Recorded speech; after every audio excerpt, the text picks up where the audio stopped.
नमस्ते रिचा साथियों, दोबारा सो वी क्रॉस अराउंड 57 और इन बिटवीन थोड़े टाइम के बाद में हमारी वो जो संख्या डेली रहती है सूट प्रोग्राम में 200-250 के आसपास में पहुंच जाएगी। सो आज थर्ड डे है सूट प्रोग्राम का और मैं रिक्वेस्ट करूंगा सब लोग मैक्स टू मैक्स इस लिंक को शेयर करें ताकि अच्छी से अच्छी नॉलेज जो होती है वो मिल पाए। सो आज मैं लेने वाला हूँ, सॉरी मैं मजाक कर रहा हूँ, आज मैं नहीं लेने वाला। आज हमारे बीच में है डॉक्टर धर्मेंद्र तिवारी जी जो कि महाराष्ट्र से हैं, क्योंकि डॉक्टर नेचर किसी एक या दो डॉक्टरों पर नहीं अटकने वाला। डॉक्टर नेचर में हजारों डॉक्टर्स हैं जो कि एसोसिएट होंगे। अभी हम लोगों ने जो है लीव रखी है, आने वाले टाइम में 20 से 25,000 डॉक्टर्स होंगे अगले 1 से 2 साल के अंदर। तो इसी कड़ी में हमारे साथ में जो ज्वाइन किया अभी रिसेंटली डॉक्टर धर्मेंद्र तिवारी जी हैं जो कि मुंबई से हैं, बीएमएस डॉक्टर हैं। इनको बहुत बड़ा एक्सपीरियंस है, vast experience in the clinical field, इसके अलावा as well as in this network marketing field. तो एक बहुत बढ़िया एक कॉम्बिनेशन है जो कि डॉक्टर नेचर के लिए बहुत आगे हेल्पफुल रहेगा हमारे लिए सबके लिए।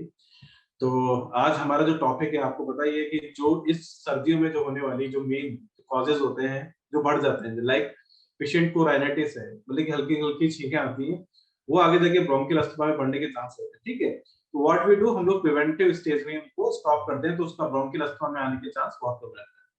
तो आज जो हमारे साथ में है डॉक्टर धर्मेंद्र तिवारी जी जो रेस्पिरेटरी डिजीज और उसके इंट्रोडक्शन एंड मैनेजमेंट के बारे में बताएंगे। तो वेरी वार्म वेलकम डॉक्टर साहब, आपको आपकी जो पहली प्रेजेंटेशन है उसके लिए बहुत बहुत बधाइयां और आपको बहुत बहुत वेलकम करता हूँ। सो आगे पूरा स्टेज आपके लिए, तो यू कैन प्रोसीड इट। हम लोग आपके साथ हैं, आप सुन रहे हैं आपको बड़े अच्छे से। Thank you.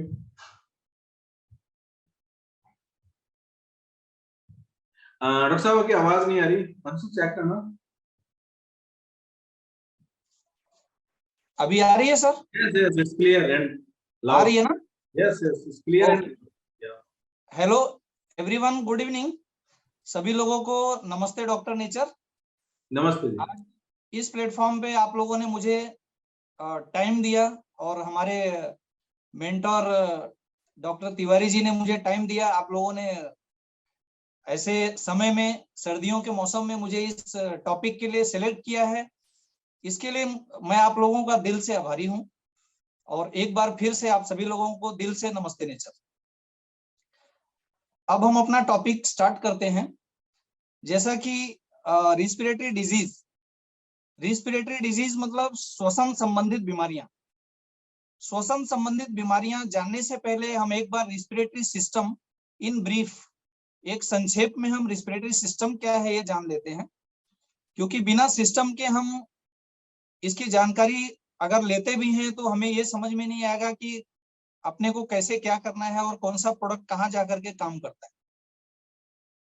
जैसे कि आप जानते हैं रिस्पिरेटरी सिस्टम जो हमारा है ये एक महत्वपूर्ण जो है तंत्र है, श्वसन तंत्र, क्योंकि ये अगर बंद हो गया तो फिर मनुष्य जो है उसकी मृत्यु निश्चित है। तो सबसे बड़ी चीज इसमें जो है 5 से 6 अवयव होते हैं जो एक एक करके मैं आपको आज बता रहा हूँ। सबसे पहला जो इसमें है रिस्पिरेटरी सिस्टम में वो नेजल कैविटी है, जिसको हम लोग नासा बोलते हैं। नासा द्वार मतलब ये नाक, यहाँ से हम जो श्वास लेते हैं तो श्वास को हम जो श्वास लेते हैं, जो हमारे वायुमंडल में हवा है उसको हम खींचते हैं अंदर, उसको इंस्पिरेशन बोलते हैं। और जो सांस बाहर छोड़ते हैं उसको एक्सपीरेशन बोलते हैं। मतलब अंदर खींचने की क्रिया जो है उसको इंस्पिरेशन और बाहर जो छोड़ते हैं श्वास उसको बोलते हैं एक्सपीरेशन। तो इंस्पिरेशन को हिंदी में निश्वसन बोलते हैं और एक्सपीरेशन को हिंदी में निःश्वसन बोलते हैं, सिर्फ इतना ही फर्क है। अब हम जिस नासा छिद्र के द्वारा सांस लेते हैं, खींचते हैं, वो उसका क्या काम है और उसको कहाँ कहाँ उस जो हमारी प्राण वायु है, जो ऑक्सीजन है, वो हमारे सिस्टम में कहाँ से कहाँ तक जाती है, वो हम आपको इसमें ब्रीफ में बता रहे हैं। पहला है नसल कैविटी। नसल कैविटी मतलब नासा छिद्र। नासा छिद्र से होते हुए फिर ये जाती है फेरिंग्स में। फेरिंग्स बोलेगा तो ग्रसनी, हिंदी में इसको ग्रसनी बोलते हैं। फेरिंग्स से फिर होते हुए लैरिंग्स में जाती है। लैरिंग्स को हम स्वर यंत्र भी बोलते हैं। अगर लैरिंग्स किसी का दबा दिया जाए तो उसका स्वर यंत्र जो है बंद हो जाता है। जैसे कि किसी केस में अगर कोई गला घोट के किसी को मारता है तो यही लैरिंग्स ही उसका टूट जाता है। जहां से उसका जो है कि सारा सिस्टम बंद होना शुरू हो जाता है। फिर उसके बाद उसके आगे जाएंगे तो एक पाइप जैसी पतली सी पाइप दिख रही है, वो पतली सी पाइप ट्रेकिया है, जिसको हम जो है ऊपर देख रहे हैं एक रिंग टाइप का उसमें स्ट्रक्चर है। वो रिंग टाइप का जो स्ट्रक्चर है वो कार्टिलेज है, और उसी कार्टिलेज की वजह से वो ट्रेकिया एक ट्यूब होता है, एक नली होती है जिसको वायु नली बोलते हैं। वायु नली बहुत ही नाजुक होता है, उसको ये जो ऊपर से आपको कार्टिलेज दिख रहा है ये उसको आच्छादित करके रखता है। इसको ऊपर रहने का एक ही है मतलब है कि अगर मान लीजिए कभी कुछ उसको चोट लगता है या मार लगता है या कुछ एक्सीडेंट होता है, तो कार्टिलेज बहुत ही हार्ड होता है, बहुत कड़क होता है, ये जल्दी आपके ट्रेकिया को डिस्टर्ब नहीं होने देता है। अगर यही कार्टिलेज नहीं होता तो बहुत सारे लोग जो है एक्सीडेंटल में उनको ये ट्रेकिया दबने के बाद से तुरंत मर जाते थे, लेकिन ऐसा नहीं होता है क्योंकि कार्टिलेज ही उसको सपोर्ट करता है। और कार्टिलेज एक प्रकार का कैल्शियम होता है, एक प्रकार का कैल्शियम है जो छोटे छोटे कैल्शियम के पार्ट से ही वो उसका निर्माण होता है, उसको कार्टिलेज बोलते हैं। फिर उसके बाद आप देखेंगे वो ट्रेकिया दो पार्ट में डिवाइड है आगे जाके, वो दो पार्ट में जो डिवाइड हुआ है उसको ब्रोंकाई बोलते हैं, उसको क्या बोलते हैं, ब्रोंकाई। फिर ब्रोंकाई जो है आगे जाकर के वो पेड़ के जैसे पेड़ में डालियां छोटी छोटी होती हैं वैसे जाकर के आगे छोटी छोटी डालियों में डिवाइड हो गया है, आप देख पा रहे होंगे, उसको ब्रोंकियोलस बोलते हैं। ब्रोंकियोलस के बाद एक अंगूर के गुच्छे की तरह आकृति है, देखो अंगूर के गुच्छे की तरह जो आकृति है उसको एल्विलाई बोलते हैं। मेन काम इसी का है, हमारा जो हम जो खींचते हैं हवा यानी प्राण वायु जो हम अंदर शरीर में लेते हैं वो नेजल कैविटी से होते हुए ये लास्ट में एल्वियोलाई को ही देता है ले जाके। और एल्वियोलाई नथिंग बट एक पुष्प गुच्छ जैसा होता है, जैसे फूल का गुच्छा है या अंगूर का गुच्छा जैसा दिख रहा है आपको, वो एल्वियोलाई है। एल्वियोलाई क्या करता है, जो भी हम ऑक्सीजन लेते हैं वो प्योर ऑक्सीजन नहीं होता है। आप यहाँ पे समझने वाली बात है कि जो ऑक्सीजन हम वायुमंडल से खींचते हैं क्या वो प्योर ऑक्सीजन होता है? नहीं। अगर प्योर ऑक्सीजन हम लेते हैं तो हमारे फेफड़ों पे यानी हमारे फुफ्फुस पे मार लगेगा और वो धीरे धीरे डैमेज होना शुरू हो जाएगा। इसलिए हमारी जो प्रकृति है, हमारी जो नेचर है, उसने वायुमंडल में तरह तरह की गैसें मिला दिया है। वो गैसें क्या हैं? जैसे नाइट्रोजन, नाइट्रोजन है। हम जो ऑक्सीजन खींचते हैं या हम जो प्राणवायु अंदर लेते हैं उसमें 78% नाइट्रोजन होता है और 21% ऑक्सीजन होता है, और उसके साथ साथ 0.03% कार्बन डाइऑक्साइड होता है। जब हम इसको अंदर लेते हैं तो 78% नाइट्रोजन आता है, 21% ऑक्सीजन आता है और 0.03% यानी बहुत ही कम कार्बन डाइऑक्साइड गैस आती है। जब हम इसको छोड़ते हैं वापस, जब हम इसको छोड़ते हैं तो नाइट्रोजन पूरी की पूरी बाहर चली जाती है, 78% नाइट्रोजन बाहर चली जाती है। नाइट्रोजन 78 लिया हमने और 78 वापस वायुमंडल में हमने फिर से छोड़ दिया। फिर उसके बाद आता है ऑक्सीजन, 21% ऑक्सीजन हमने लिया जिसमें 4% सिर्फ ऑक्सीजन जो है हमारी बॉडी जो है ग्रास्प करती है, 17% ऑक्सीजन वापस हम वायुमंडल में छोड़ देते हैं। फिर 0.03% कार्बन डाइऑक्साइड आता है, लेकिन कार्बन डाइऑक्साइड 4.60 हम उसको वापस बाहर करते हैं, यानी कार्बन डाइऑक्साइड हमारे शरीर में जो बनता रहता है वो हम उसको बाहर एक्सपेल करते हैं, उसको उत्सर्जित कर देते हैं। तो यहाँ सोचने वाली और समझने वाली सबसे बड़ी बात यह है कि हम नाइट्रोजन ले रहे हैं, हम ऑक्सीजन ले रहे हैं, हम कार्बन डाइऑक्साइड ले रहे हैं, लेकिन वो सारी चीजें जा कहाँ रही हैं? हम नाक से लेते हैं, नाक में आप देखेंगे हेयर रहता है, हेयर जो है वो फिल्टर का काम करता है। अगर ये नाक में छोटे छोटे बाल नहीं होते तो आप जो भी डस्ट उड़ते हैं ना, दिन भर आप रोड पे बाहर घूमते रहते हैं, जो जितने भी धूल के कण और धुआं के कण जो भी बाहर आते हैं वो एक्सपेल, वो अंदर जा करके इंस्पायरेशन के थ्रू जब हम श्वास खींचते हैं तो पूरा का पूरा डस्ट पार्टिकल अंदर चला जाएगा। फिर हमारे फेफड़े जिनकी आयु 70 से 80 वर्ष है, उनकी आयु घट के 10 से 15 साल भी नहीं बचेगी, क्योंकि धीरे धीरे वो डैमेज होने चालू हो जाएगी। तो ये नाक के जो हेयर हैं यही फिल्टर करके एयर को अंदर भेजते हैं। तो बहुत सारे लोग ये सोचते हैं कि नाक में बाल क्यों है। नाक में बाल भगवान ने जो दिया है, यानी प्रकृति ने जो दिया है, वो फिल्टर का काम करती है। ये वायुमंडल से हवा को छान करके हमारे शरीर में भेजती है। अब उसके ऊपर जो है, उसके ऊपर म्यूकस होता है, यानी नाक के बाल के द्वारा होते हुए जो भी कण थोड़े से और चिपक जाते हैं जाकर के, वो म्यूकस उसको रोक देता है। म्यूकस उसको इसलिए रोक देता है कि अगर वो उसके बाद चला गया तो फिर उसमें कोई भी सिस्टम ऐसा नहीं है जो उसको बाहर निकाल सके। वहां पे जाकर के म्यूकस उसको रोक देता है। म्यूकस के रोकने के बाद फिर उसको आप अगले दिन सुबह में या 1-2 दिन के बाद आप देखेंगे तो नाक के अंदर छोटे छोटे काले काले द्रव्य निकलते हैं। वो वही रहते हैं जो डस्ट पार्टिकल्स आप लेते हैं रोज का 24 घंटे में, आप जो डस्ट पार्टिकल अंदर खींचते हैं, वो जो अंदर जाके जमा होता है वही नकटी का रूप पकड़ के बाहर आता है, जिसको कि वेस्ट मटेरियल बोला जाता है। वेस्ट मटेरियल जो अंदर खींच करके निकालते हैं, काला काला निकलता है। ठीक, अब यहाँ तक हो गया। अब इसके बाद जो है ब्रांकियोलस में से जब जाता है समझो ऑक्सीजन, तो वो जा करके ब्रोंकाई से होते हुए, ब्रांकियोलस से होते हुए एल्वियोलाई में जाएगा। एल्वियोलाई में जाएगा, फिर वो यहाँ से जाकर के हीमोग्लोबिन जो हमारे शरीर का एक बहुत महत्वपूर्ण जो है कि उसमें ब्लड के अंदर होता है, खून के अंदर हीमोग्लोबिन पाया जाता है, जो कि नॉर्मली 14 से लेके 18 तक उसका नॉर्मल वैल्यू होता है। जब आप ब्लड टेस्ट कराएंगे तो उसमें 14 से 18 का नॉर्मल वैल्यू होता है। किसी किसी केस में 1 या 2% प्लस माइनस होता है। ये हीमोग्लोबिन ही एल्वियोलाई से ऑक्सीजन को उठा करके ब्लड में ले जाके पहुंचा देता है। एल्वियोलाई से ऑक्सीजन को उठा करके ब्लड में पहुंचाने का काम ये हीमोग्लोबिन करता है।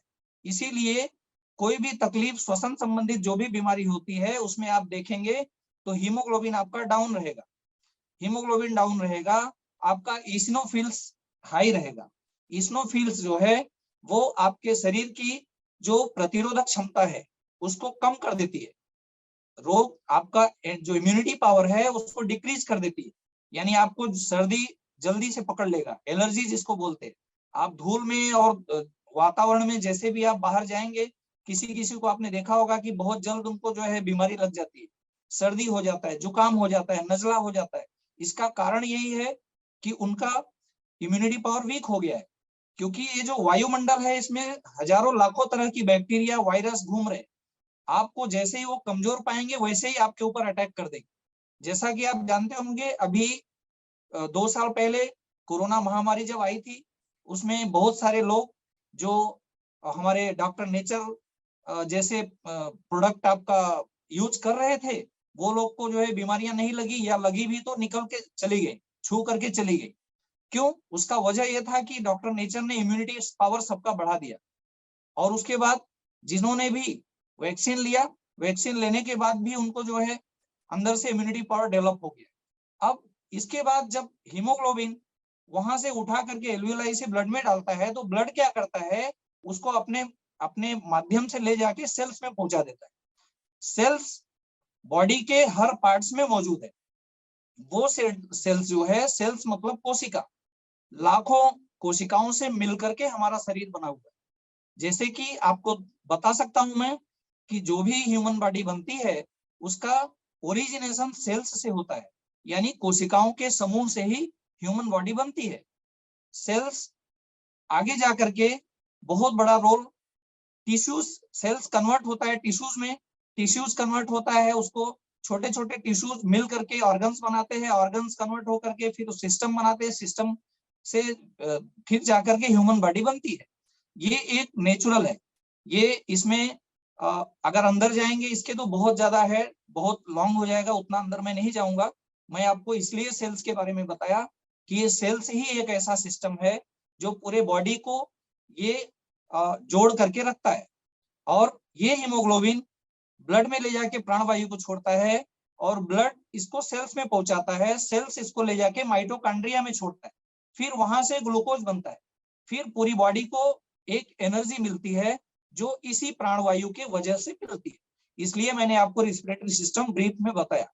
अब ये जो कोरोना आया तो कोरोना ने सबसे ज्यादा अटैक, हमारे जो मेन पार्ट, हमारे जो श्वसन तंत्र का मेन पार्ट है वो लंग्स है। लंग्स बोलेगा तो फुफ्फुस, फुफ्फुस या फेफड़ा, फेफड़े को ये पूरा डैमेज करता चला गया। और जो लोग देर से समझे या जो लोग देर से डॉक्टर के पास गए, उनका फेफड़ा जो है डैमेज हो चुका था, जो कि आगे जाकर के निमोनिया का रूप लिया। इसी में निमोनिया भी मिल करके कोरोना और निमोनिया भाई बहन है, जिसको हम एक साधारण भाषा में समझ सकते हैं कि कोरोना मतलब निमोनिया ही एक प्रकार का है, जिसको आगे जा करके वो फेफड़ा डैमेज करके उसका श्वसन, जो ऑक्सीजन लेने का कैपेसिटी है वो एकदम कम कर देता है। ऑक्सीजन लेने का कैपेसिटी जो हम 21% ऑक्सीजन लेते हैं, 4% एब्जॉर्ब करते हैं, 17% फिर छोड़ते हैं, फिर ये फिल्टर होता है। अब सबसे नीचे आप देख रहे होंगे एक डायाफ्राम है, सबसे नीचे एक देखो लाल सा लाइन है डायाफ्राम, वो डायाफ्राम के ऊपर ही फेफड़े रहते हैं चिपके हुए। और जब हम श्वास अंदर लेते हैं तो श्वास लेने के लिए जो एनर्जी लगती है, फिर उसको छोड़ने के लिए वो हमारे जो फेफड़े हैं वो उतना प्रोएक्टिव नहीं रहते हैं कि खुद से श्वास छोड़ सके। तो ये जो डायफ्राम है, जब हम श्वास जोर से खींचते हैं तो ये सिकुड़ जाता है, नीचे जाता है। जब हम श्वास खींचते हैं तो हमारे फेफड़े में हवा भर जाती है, फेफड़े जब में हवा भरती है तो डायफ्राम नीचे जाता है, डायफ्राम नीचे जाएगा। फिर उसके बाद जब हम श्वास बाहर छोड़ेंगे तो ये डायफ्राम ही इसको धक्का देता है ऊपर, धक्का दे करके फिर ये सपोर्ट करता है, जिसमें 70% रोल इस डायफ्राम का होता है हम जब श्वास बाहर छोड़ते हैं, और 30% रोल इसका फेफड़े का होता है। क्योंकि डायाफ्राम एक बहुत ही महत्वपूर्ण पार्ट है, इसलिए हमने इसको रिस्पिरेटरी सिस्टम में लिया और आप लोगों को समझाया। नेक्स्ट, अब इसके आगे आप स्लाइड कर सकते हैं। Respiratory disease, any of the diseases and disorders of the Airways, the lungs that effect human respiration. Lungs को जो भी डिसऑर्डर्स, जो भी रिस्पिरेटरी सिस्टम संबंधित जो भी बीमारियां हैं, जो भी इफेक्ट डालती हैं, वो लंग्स के ऊपर ही सीधा सीधा इफेक्ट डालती है। चाहे वो ब्रोंकियल अस्थमा हो, चाहे वो निमोनिया हो, चाहे वो टीबी हो, चाहे वो कोरोना हो, वो कहीं ना कहीं जा करके लंग्स को ही डैमेज करती है, जो ह्यूमन रिस्पिरेशन का एक मेन पार्ट है। रिस्पिरेटरी डिजीजेस में be caused by infection. Respiratory diseases जो भी है, ये एक इन्फेक्शन की वजह से हो सकता है। इन्फेक्शन जैसे स्मोकिंग, टोबैको, कुछ लोग स्मोकिंग करते हैं, उससे भी होता है, बाहर के वातावरण के इन्फेक्शन से भी होता है आपका, या ब्रीदिंग इन टोबैको, जैसे कोई अभी बीड़ी नहीं पी रहा है, सिगरेट नहीं पी रहा है, लेकिन उसके आजू बाजू में लोग सिगरेट पी रहे हैं, बीड़ी पी रहे हैं, स्मोक कर रहे हैं, तो वो भी एयर पॉल्यूशन में जो भी घूमता है वो धुआं, वो हम सीधा उसको इनहेल करते हैं, सीधा अपने नाक के थ्रू उसको अंदर लेते हैं, वो फेफड़े में जाता है। क्यों? क्योंकि इसका एक वजह ये भी है कि जो हीमोग्लोबिन है वो ऑक्सीजन के साथ साथ कार्बन मोनोऑक्साइड को भी बहुत तेज एब्जॉर्ब करता है। क्योंकि ये हीमोग्लोबिन का नेचर है कि वो कार्बन मोनोऑक्साइड जो धुएं में मिलता है उसको बहुत जल्दी ग्रॉप्स करता है, बहुत जल्दी एब्जॉर्ब करता है। इसलिए कोई जरूरी नहीं है कि आप बीड़ी सिगरेट पी रहे होंगे तो ही आपका लंग्स जो भी है डिफेक्टेड होगा। यदि आप ऐसे वातावरण में रह रहे हैं जहाँ पे बहुत सारा धुआं है, बहुत सारा लोग जो है कि पब वगैरह में जाते हैं, या फिर ऐसे दोस्त लोग हैं उनके जो सिगरेट पीते हैं, तो वो वहां भी नहीं रहना चाहिए। नेक्स्ट देखिए, यहाँ पे दिखाया गया है एक तरफ, यस, फेफड़े, हाँ, यहाँ पे दिखाया गया है एक तरफ जो है वो नॉर्मल लंग्स है और एक तरफ है वो एबनॉर्मल है। आप एबनॉर्मल लंग्स आप देख सकते हैं कि कैसा दिख रहा है, वो एकदम ब्लैक हो गया है। जो नॉर्मल होता है वो ब्राउन कलर होता है। नॉर्मल जो आपका लंग्स होता है वो लगभग 600 से 650 ग्राम का होता है। राइट साइड का 600 से 650 ग्राम होता है, लेफ्ट साइड का 550 से 600 ग्राम होता है। और इसका जो शेप है वो ट्रायंगुलर होता है। ऊपर के भाग को अपेक्स बोलते हैं, नीचे के भाग को बेस बोलते हैं। ऊपर का जो भाग है वो अपेक्स होता है, यानी ऐसा तिकोना भाग होता है। ठीक है, तो आप ये इसमें क्लियर देख पा रहे हैं कि आप एक साइड का जो लंग्स है वो डैमेज हो गया है। नेक्स्ट, फेफड़े यानी लंग्स शरीर के सबसे महत्वपूर्ण अंगों में से एक है, जो बिना रुके लगातार काम करता है। इसमें मैं यही समझाया आपको कि फेफड़े हमारे जो श्वसन तंत्र का सबसे महत्वपूर्ण अंग है। श्वसन तंत्र में फेफड़े का महत्वपूर्ण रोल है। फेफड़ों के माध्यम से सांस लेते समय ऑक्सीजन यानी प्राणवायु शरीर में प्रवेश करता है, जो शरीर के सभी कार्यों में महत्वपूर्ण है। जैसा कि मैं आपको पहले ही बता दिया कि ऑक्सीजन को प्राणवायु बोलते हैं। जब हम ऑक्सीजन लेते हैं तो फेफड़े के माध्यम से सांस लेते समय ये पूरे शरीर में सेल्स के थ्रू हमारे पूरे शरीर में पहुंच जाता है।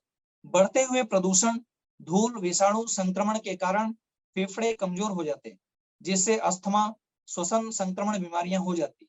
ये जो पॉल्यूशन है, एयर पॉल्यूशन, जैसे कि आप लोग दिल्ली, मुंबई ऐसे शहरों में, मेट्रोपॉलिटन सिटी में आप देखे होंगे एयर क्वालिटी इंडेक्स बहुत ही खराब हो गया, जिसकी वजह से हमारी गवर्नमेंट भी अभी बहुत चिंतित है। अब यही कारण है कि ज्यादा करके लोगों को अस्थमा हो रहा है, ब्रोंकाइटिस हो रहा है, टीबी हो रहा है।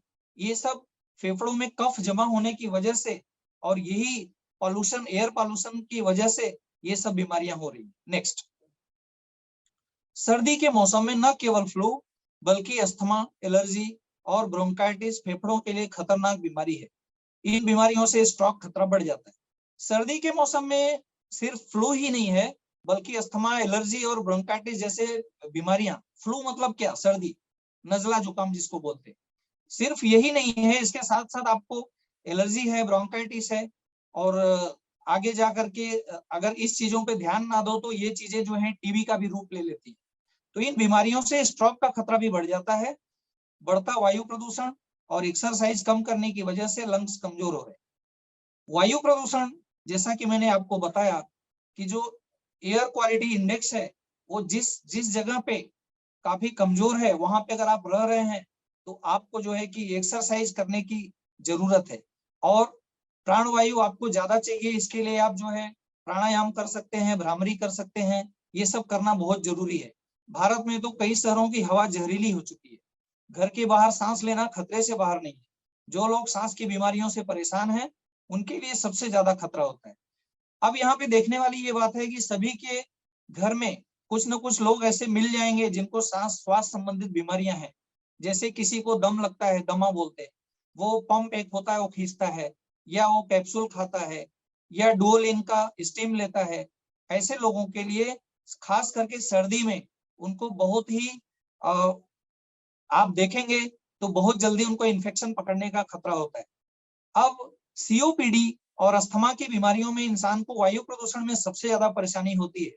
सीओपीडी मतलब क्या है? ये एक प्रकार का क्रॉनिक डिजीज है, क्रॉनिक ऑब्स्ट्रक्टिव पल्मोनरी डिजीज। ये क्रॉनिक डिजीज है और ये बहुत जल्दी ठीक नहीं होता है।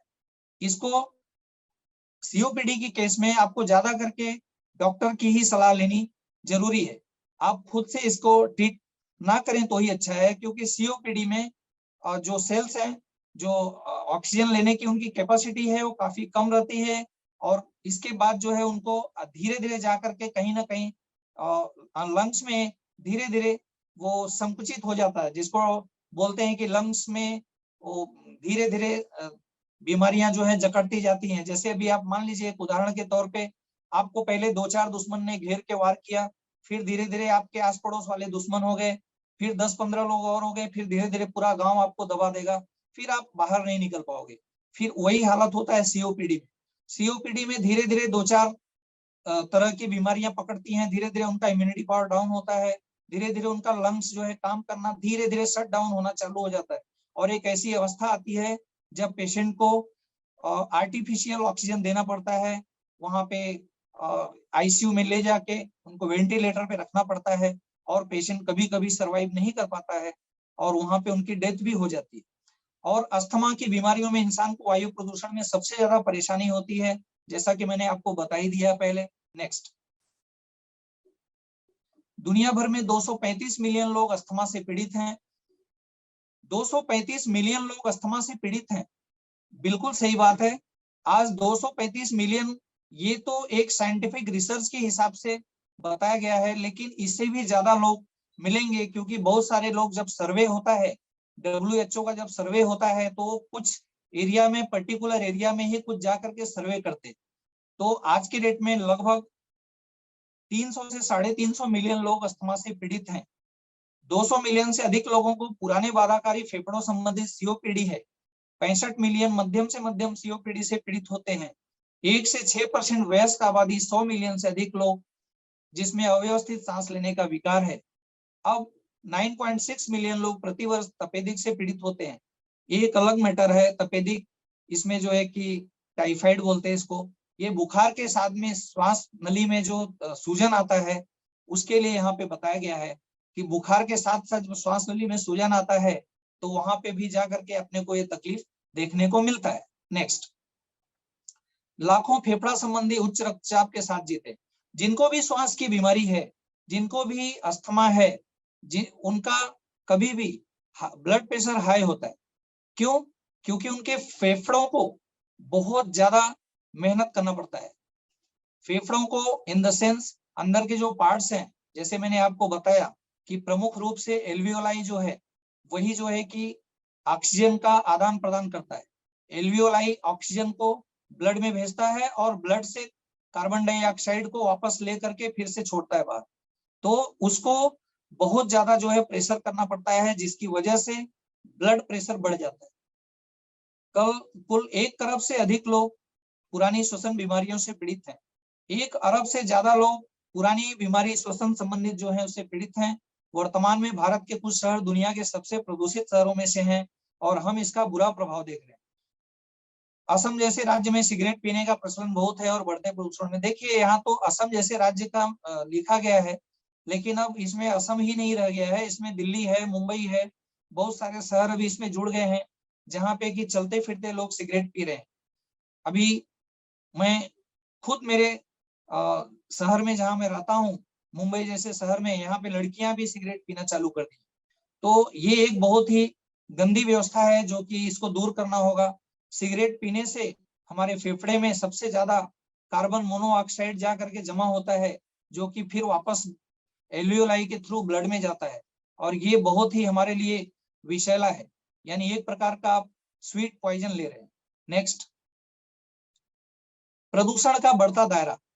महीन प्रदूषण कण PM 2.5 की मात्रा भारतीय शहरों में चीन के मुकाबले अधिक।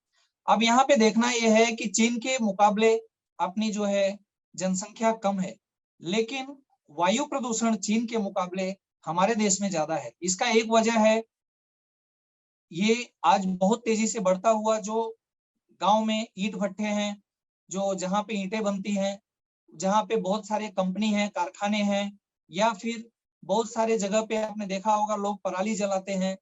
खेतों में जो है धान की फसलें निकाल करके उसका पुआल जला देते हैं, गेहूं का जला देते हैं। उसकी वजह से जो निकलता है धुआं, वो धुआं जा करके वायुमंडल में हमारा जो है वायु प्रदूषण का रूप लेता है। नेक्स्ट, डरा रही है प्रदूषण की रफ्तार, बद से बदतर हो चले हैं हालात।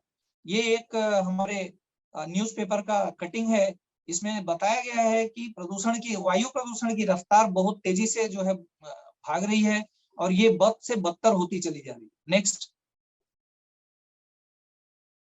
गंभीर प्रदूषण की चपेट में देश के और भी कई हिस्से। उत्तर भारत गंभीर वायु प्रदूषण की चपेट में, दिल्ली में स्कूल बंद। इसका एक कारण ये भी है कि आज हमारे देश में जो डीजल से गाड़ियां चल रही हैं वो भी बहुत ज्यादा जो है कि प्रदूषण फैला रही।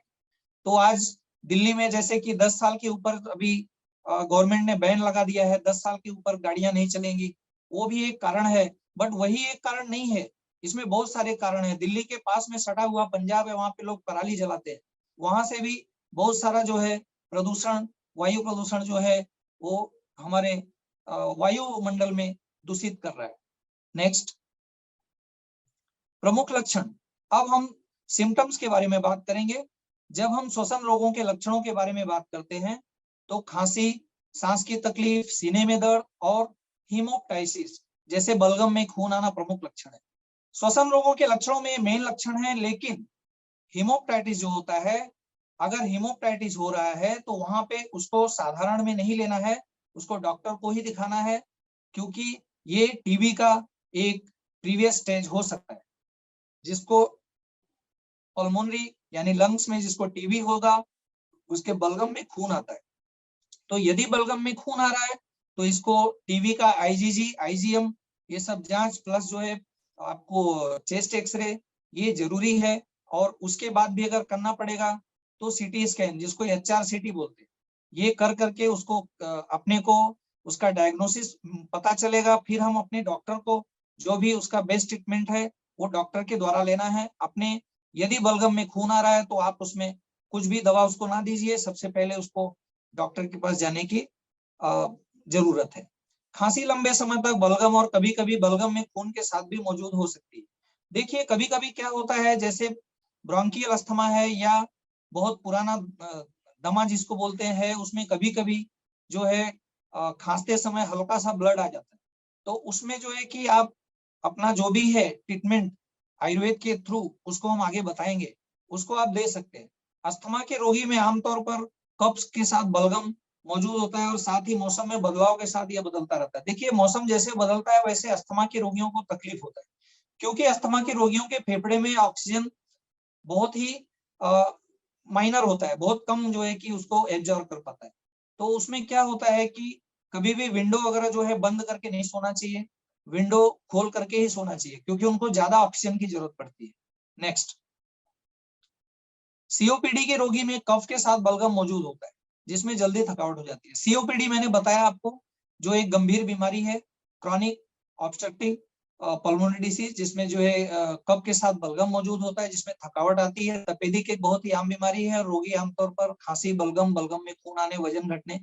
देखिए इसमें क्या होता है, टाइफाइड के साथ में जो ये अस्थमा की बीमारी अगर दोनों मिल करके आपको तकलीफ दे रही है, तो ये सारे लक्षण आपको, जैसे बलगम में खून आ रहा है, वजन घट रहा है, आपको भूख नहीं लगेगा, आपको नींद नहीं आएगा, चिड़चिड़ापन हो जाएगा, खांसी आएगा, ये सब हो जाएगा। लेकिन इसमें बुखार आता है, इसमें बुखार भी आएगा, आपको जो है 101, 102 डिग्री फीवर आएगा, और उसके साथ में आपको बलगम में खून आएगा, वजन लगातार घटता चला जाएगा। तो ऐसा ही एक लक्षण आपको टीबी का भी है। तो इसमें जो है कि आपको टीबी का भी रिपोर्ट निकालना जरूरी है और इसका निदान करना बहुत जरूरी है। फेफड़े का कैंसर वर्तमान में पुरुषों और महिलाओं दोनों में दूसरा सबसे आम कैंसर है। सिगरेट, धूम्रपान फेफड़ों के कैंसर का प्रमुख कारण है। देखिए फेफड़े का कैंसर आजकल बहुत तेज फैल रहा है, इसका मेन वजह है धूम्रपान। धूम्रपान चाहे बीड़ी हो, चाहे सिगरेट हो, चाहे गांजा हो, जो भी है, आपने अगर धुआं अंदर खींचा है तो कार्बन मोनोऑक्साइड, जैसा कि मैंने पहले ही बता दिया है कि वो हीमोग्लोबिन का बहुत बड़ा फ्रेंड है। हीमोग्लोबिन को अगर कार्बन मोनोऑक्साइड मिलेगा तो वो सबसे पहले ऑक्सीजन को छोड़ के कार्बन मोनोऑक्साइड को ही खींचता है। तो हीमोग्लोबिन का बहुत बड़ा मित्र है कार्बन मोनोऑक्साइड, इसलिए आप उसको उसके पास जाने ही मत दीजिए। इसको हम साधारण भाषा में समझा सकते हैं कि जैसे मान लीजिए एक लड़का है और एक लड़की है, दोनों का बहुत अच्छा मित्रता है, दोनों का आपस में प्रेम है और एक दूसरे दोनों आपस में जान देने के लिए तैयार है कि हम इसके लिए जी नहीं सकते। लेकिन यदि एक दूसरी लड़की यानी उसकी सहेली उससे भी खूबसूरत है और उसको हमने उससे मिला दिया, तो लड़का उसको छोड़ के उसकी जो सहेली है उसके पास भागना चालू कर देगा। सेम यही वजह होता है हीमोग्लोबिन और ऑक्सीजन और कार्बन मोनोऑक्साइड के बीच में। कार्बन मोनोऑक्साइड एक प्रकार का वही है जो मैंने आपको समझाया। अगर आपके शरीर में या आपके फेफड़े में कार्बन मोनोऑक्साइड पहुंच रहा है तो जो हमारा हीमोग्लोबिन है वो ब्लड में सबसे पहले कार्बन मोनोऑक्साइड को ही ले जाके छोड़ देगा और ऑक्सीजन को बाद में ले जाएगा। तो आप लोग जो है ऐसे वातावरण में ना रहें, और अगर आप ऐसे वातावरण में रहते हैं या आपके आजू बाजू में आसपास में ऐसा वातावरण है तो उसको जल्दी से छोड़ दीजिए। धूम्रपान न करने वालों में या रेडियन ये है या रेडिएशन है के संपर्क में आने से वायु प्रदूषण और एस्बेस्टस के संपर्क में आने आदि कारण विकसित हो सकता है। ये जैसे मैंने आपको समझाया कि धूम्रपान का जो सराउंडिंग एरिया है वो आप छोड़ दीजिए, क्योंकि वहां पे आप अगर धूम्रपान नहीं भी कर रहे हैं और आपके आजू बाजू में सराउंडिंग एरिया में धूम्रपान हो रही है, तो आपको नाक के द्वारा आप जब श्वसन लेंगे तो उसमें जो है ये पहुंच जाएगा। Next, laryngitis. जैसा कि मैंने आपको रिस्पिरेटरी सिस्टम में बताया था, जो लैरिंग्स है, लैरिंग्स में जब सूजन हो जाता है तो उसी को लैरिंजाइटिस बोलते हैं। लैरिंग्स मतलब क्या, जो मैंने आपको बताया था, शुरुआत में ही बताया था, वहां पे लैरिंग्स में एक सूजन हो जाता है। सूजन होने का बहुत सारा कारण है, जो इन्फेक्शन की वजह से भी हो सकता है या कभी कभार जो है गला दबने से हो जाता है, या फिर कभी टाई वगैरह पहनते हैं, जोर से अगर उसको दबा देते हैं तो भी वहां पे सूजन आ सकता है। तो लैरिंग्स को वॉइस बॉक्स भी कहते हैं। उसको अगर जोर से दबा देंगे तो आपका आवाज भी बंद हो जाएगा। इसके कारण हम बोलते, चिल्लाते, फुसफुसाते और गाते हैं। यानी हम गाना अगर गाते हैं, चिल्लाते हैं, रोते हैं तो यहाँ से ही आवाज आता है, लैरिंग्स। इसको हम वॉइस बॉक्स कहते हैं। यह भोजन और तरल पदार्थों को फेफड़ों में जाने से रोकता है। अब यहाँ पे देखने वाली बात है कि यह भोजन और तरल पदार्थों को फेफड़े में जाने से कैसे रोकता है। ये इसलिए रोकता है, जब आप खाना खाते हैं या जब आप श्वास लेते हैं तो जाकर के अंदर वो लैरिंग्स के द्वारा ही बाइफर्केशन होता है। लैरिंग्स के बीच में एक एपिग्लोटिस नाम का एक छोटा सा चीज होता है, जो इसको जो है कि खाने को उसमें फेफड़े में नहीं जाने देगा, और जो आप सांस लेते हैं या ऑक्सीजन जो लेते हैं उसको खाने की नली में नहीं जाने देगा। ये एपिग्लोटिस जो है उसको डिवाइड करता है। तो जब कभी हमको लगता है कि अरे आज हमको हिचकी आ रही है, कोई समझ रहा है, कोई याद कर रहा है, ऐसा कुछ नहीं है। साइंस के हिसाब से आप किसी को याद कर रहे हैं, आप अपना ब्रेन किसी अलग दिशा में डाइवर्ट करके रखे हैं। आप खाना तो खा रहे हैं, आप खाना खा रहे हैं लेकिन सोच कुछ और है। तो उसमें क्या होता है कि ब्रेन जो है समझ नहीं पाता है, और वो एपिग्लोटिस का जो दिशा है वो कंफ्यूज हो जाता है। एपिग्लोटिस उसको खाने को आपके वायु नली में जो है भेज देता है, और वो फेफड़े उसको एब्जॉर्ब नहीं करते हैं, और उसको जो है कि वापस से उसको धक्का मार के बाहर करते हैं। अगर फेफड़े के पास जैसे ही खाना या पानी पहुंचेगा तो फेफड़ा उसको मार के भगाता है कि भाग यहाँ से, तेरा यहाँ का काम है, ये हमारा ऑक्सीजन का एरिया है, यहाँ पे खाने और पानी का क्या काम। तो फिर उसको धक्का मारता है।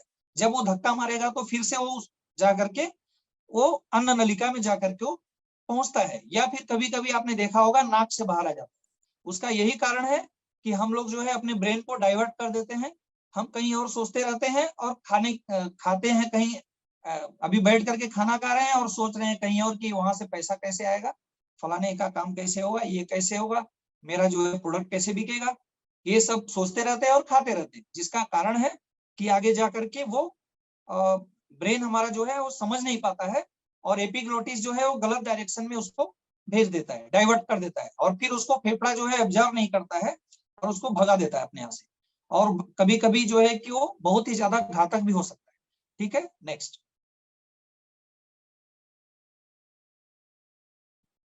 कॉमन कोल्ड, यह श्वसन मार्ग के ऊपरी भाग, नाक और गले का संक्रमण है।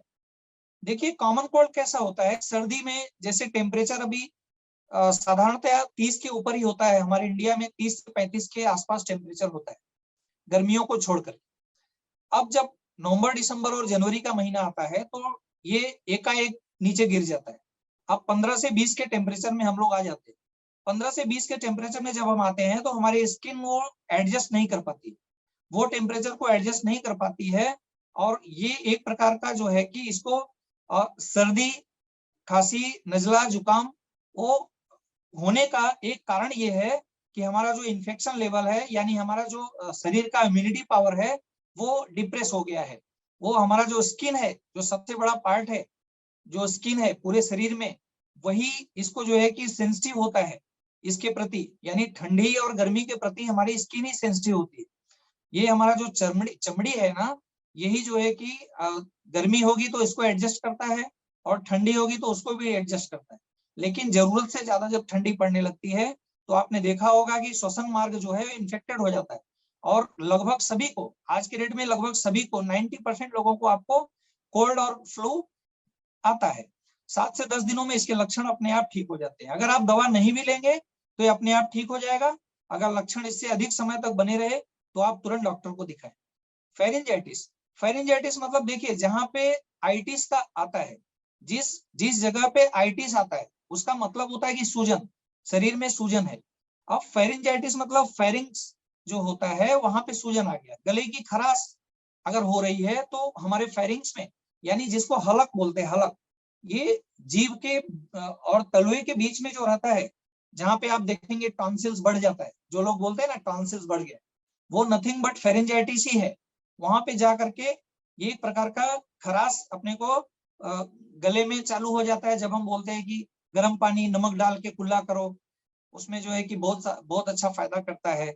उसमें आप बोलते हैं कि अदरक का, गुड़ का और लौंग का ये सब पेस्ट बना के लो, तो ये सब जो है उसी जगह पे जाके ये सब कफ जमा हो जाता है और वहां पे सूजन आ जाता है जो जीभ के ठीक पीछे स्थित होता है, और उसको वो जब सूज करके लाल हो जाता है तो उसी में जो है कि एक म्यूकस भी सीक्रेट होता है, जिसको हम बोलते हैं कि देखिए अभी यहाँ पे जो है कि हमारे गले में खराश आ रहा है और खिचखिच हो रहा है, तो डॉक्टर उसको बोलते हैं भाई थ्रोट इन्फेक्शन हो गया। नेक्स्ट, फेरिंजाइटिस, जैसे मैंने बताया आपको, इसकी वजह से भोजन को निकलने में काफी परेशानी होती है। सर्दी और खांसी समस्या को और भी बढ़ा देते हैं। कई लोगों में गले की खराश इस बात की चेतावनी होती है कि आप पर सर्दी और फ्लू का हमला होने वाला है। देखिए क्या होता है कि जब गले में वो भाग में सूजन जब हो जाता है, तो जब हम कुछ भी खाते हैं तो वहां से अटक के जाता है, तो हमें बहुत तकलीफ होता है। और जब गले में खराश ज्यादा दिन तक रहती है तो बिना एंटीबायोटिक के वो ठीक नहीं होता है। लेकिन आज हमारे आयुर्वेद में इतनी अच्छी अच्छी दवाइयां हैं कि हमें एंटीबायोटिक की जरूरत नहीं है। चूंकि हम प्रैक्टिशनर हैं, इसलिए हमको कभी कभी जो है कि अगर अगर आयुर्वेदिक दवाओं से नहीं ठीक हो रहा है तो उसको एंटीबायोटिक भी दे करके हम ठीक करते हैं। तो आप लोगों को एंटीबायोटिक नहीं देना है, आप लोग जो अपने सिस्टम की दवा है वही देना है। नेक्स्ट, ब्रोंकाइटिस तब होता है जब ब्रोंकियल ट्यूब वह नली जो वायु और फेफड़ों तक ले जाती है। ब्रोंकाइटिस जैसे मैंने आपको बताया था कि एक ट्यूब है, जो ट्यूब है उसमें भी सूजन आ जाता है। जब उसमें सूजन आ जाता है तो वो सूज जाती है, मतलब कोई भी चीज, जैसे अभी मान लीजिए ये उंगली है, ये उंगली में मान लीजिए जैसे अभी ये दरवाजे के पीछे चिपक जाता है कभी का, तो ये फूल जाती है, तो फूल जाती है तो इसमें सूजन आ जाता है। उसी तरह से वो ब्रोंकाइटिस जब होता है तो हमारी जो श्वास नली है उसमें सूजन आ जाता है। तो जब भी वो श्वास नली में सूजन आएगा तो उसमें जलन होगा और उसमें जो है म्यूकस का निर्माण ज्यादा बनेगा, कफ ज्यादा बनेगा, फिर आपको कभी कभी दम भी लगने लगेगा। ये सब लक्षण आते हैं। नेक्स्ट, ब्रोंकाइटिस दो प्रकार का होता है, एक्यूट ब्रोंकाइटिस और क्रॉनिक ब्रोंकाइटिस। देखिए एक्यूट ब्रोंकाइटिस जो होता है वो बहुत ही जल्द ठीक हो जाता है। एक्यूट ब्रोंकाइटिस 2 से 3 हफ्ते में ठीक हो जाता है, क्योंकि ये बहुत जल्द आता भी है और बहुत जल्दी ठीक भी होता है। ये सिम्टोमेटिक ट्रीटमेंट इसका कर सकते हैं। सिम्टोमेटिक ट्रीटमेंट मतलब लक्षण के अनुसार चिकित्सा। लक्षण के अनुसार चिकित्सा बोलेगा तो आज हमारे आयुर्वेद में सबसे पहले हम बोलेंगे कि prevention is better than cure, यानी आपको सबसे पहले तो पथ्य और अपथ्य में ही रहना है, यानी पथ्य का पालन करना है। जैसे अभी ठंडी है तो ठंडी में आपको क्या खाना चाहिए क्या नहीं खाना चाहिए वो हम आगे बताएंगे। अब रही बात क्रॉनिक ब्रोंकाइटिस की, तो क्रॉनिक ब्रोंकाइटिस जो है ये जल्दी ठीक नहीं होता है। इसको ठीक होने में 2 से 3 महीने का समय लगता है। जिन्हें अस्थमा, सीओपीडी, निमोनिया या फेफड़ों से संबंधित बीमारियां होती हैं उसमें इसका ज्यादा खतरा होता है। मैंने आपको पहले ही समझा दिया कि सीओपीडी अगर है, निमोनिया अगर है, टीबी है, तो इसमें जो है आप डॉक्टर मत बनिए। आप इसको जो है कि बहुत जल्द जो है उचित डॉक्टर के पास उचित निर्णय लेना जरूरी है। जो भी श्वसन संबंधित बीमारियां हैं अगर ज्यादा तकलीफ दे रही हैं और आपको ये डायग्नोस हो चुका है कि इसको निमोनिया हो गया है या इसको टीबी हो गया है या इसको सीओपीडी है, तो आप इसको डॉक्टर के पास जल्द से जल्द उसको पहुंचाएं और उसको मदद करें। Next, pneumonia. जैसा मैंने आपको बताया कि निमोनिया भी एक संक्रमण है। निमोनिया भी एक संक्रमण है जिसके कारण ये दोनों फेफड़ों में सूजन आ जाती है। निमोनिया एक ऐसा संक्रमण है जो दोनों फेफड़ों को डैमेज कर देती है। ये इसमें धीरे धीरे जो है कि आपको बुखार आएगा, ठंडी लगेगा, धीरे धीरे सांस लेने में तकलीफ होगा, फिर जो है कि आपका खांसी ठीक ही नहीं होगा, आपको धीरे धीरे दम लगना चालू हो जाएगा और बुखार इसमें नहीं ठीक होता है। बुखार की दवा आप लेंगे, थोड़ी देर के लिए बुखार उतरता है, फिर बुखार आ जाता है। तो ऐसे रोग के लिए, निमोनिया के लिए खास तौर पे आप जो है कि डॉक्टर के पास जाना चाहिए। और पहले ही अगर निमोनिया पकड़ में आ जाता है तो बहुत जल्द ठीक भी हो जाता है। यदि आप इसको जितना देर करेंगे ये उतना घातक रूप लेता है। तो आप लोगों से यही गुजारिश है कि निमोनिया अगर है और बुखार जल्दी नहीं उतर रहा है, बुखार भी है, साथ में दम लग रहा है, साथ में जो है ठंड लग रही है, बुखार है, कफ है, सांस लेने में तकलीफ है, ऐसे लक्षण अगर हैं तो आप इसको बहुत जल्दी ले जाके डॉक्टर के पास दिखाइए। कई प्रकार के सूक्ष्मजीवी बैक्टीरिया जैसे निमोकोकस, वायरस, फफूंद, फफूंद मतलब क्या, फंगस निमोनिया का कारण बन सकते हैं। जैसे आप उचित आहार विहार अगर नहीं रख रहे हैं, आप सर्दी में ठंडा खाना खा रहे हैं, सर्दी में आप जो है कि फ्रिज का खाना खा रहे हैं, सर्दी में आप बर्फ खा रहे हैं, सर्दी में आप लस्सी पी रहे हैं, सर्दी में आप दही खा रहे हैं तो आपको जो है कि धीरे धीरे ये आप आगे जा करके निमोनिया का रूप ले सकता है। यदि आपको बुखार है, यदि आपको पहले से खांसी है, तो आप ये सब चीजों का सेवन कतई ना करें। निमोनिया गंभीर होकर जीवन के लिए घातक हो सकता है। ये हमने आपको पहले ही बता दिया है कि यदि निमोनिया बहुत पुराना हो गया है या इसमें आप जो है कि इग्नोर कर रहे हैं, इसको अब आगे बढ़ा रहे हैं, तो आप इसमें इसके लिए फिर आगे जाने के बाद ये आपको घातक हो सकता है, इससे मृत्यु भी हो सकती है। और इसको परिणाम जो है इसका, ये जल्दी मरने भी नहीं देता है, इंसान को तकलीफ देता है, जिसका एक आपने देखा होगा निमोनिया का ही जुड़वा भाई है कोरोना। निमोनिया और कोरोना में कोई खास विशेष अंतर नहीं है, जो लक्षण इसके हैं वही लक्षण कोरोना के भी है, जो ट्रीटमेंट निमोनिया के हैं वही ट्रीटमेंट कोरोना के भी। सिर्फ 19 और 20 का फर्क है, जिसको डॉक्टर समझते हैं। नेक्स्ट, लंग या फेफड़ों का कैंसर। लंग या फेफड़ों का कैंसर एक ऐसा कैंसर है जो महिला और पुरुष दोनों के लिए सबसे घातक है। इस कैंसर के होने का मुख्य कारण स्मोकिंग है। देखिए, मैंने पहले बता दिया है कि स्मोकिंग वाले रीजन से, स्मोकिंग वाले सराउंडिंग एरिया से आप दूर हो जाइए।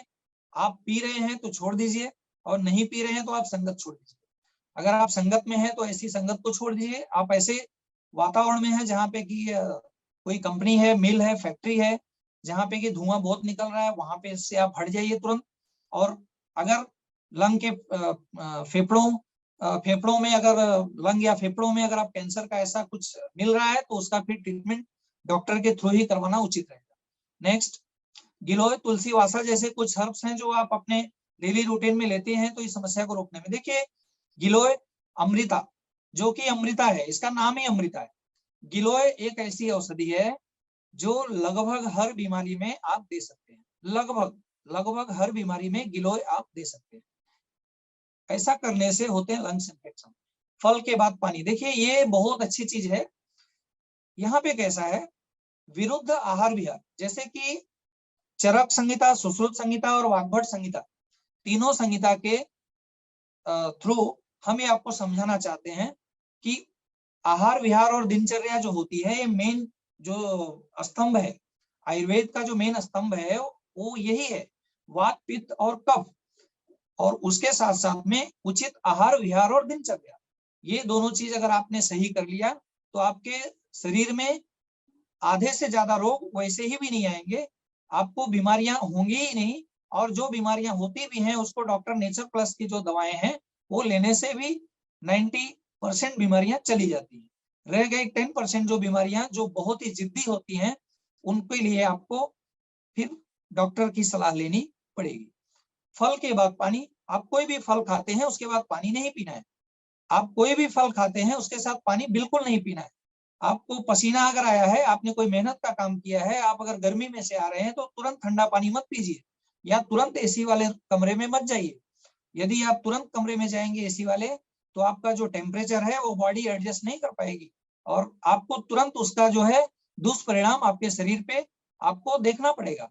बिना मास्क प्रदूषण में रहना, जैसा कि आप सभी जानते हैं, अगर वायु प्रदूषण है आपके एरिया में, अगर एयर क्वालिटी अच्छी नहीं है, तो आप बिना मास्क के आप बाहर मत निकलिए। आप रोड पे ट्रैफिक में फंसे हुए हैं, वहां पे गाड़ियां धुआं छोड़ती हैं, कार्बन मोनोऑक्साइड आपके फेफड़े में जाएगा, फिर आपको तरह तरह की बीमारियां आएंगी। तो उस चीज से बचने के लिए आपको मास्क लगा के ही जाना चाहिए। आईसीयू वार्ड में बिना मास्क के जाना उचित नहीं है। आईसीयू वार्ड जो होता है उसमें डॉक्टर वैसे भी नहीं जाने देते हैं किसी को।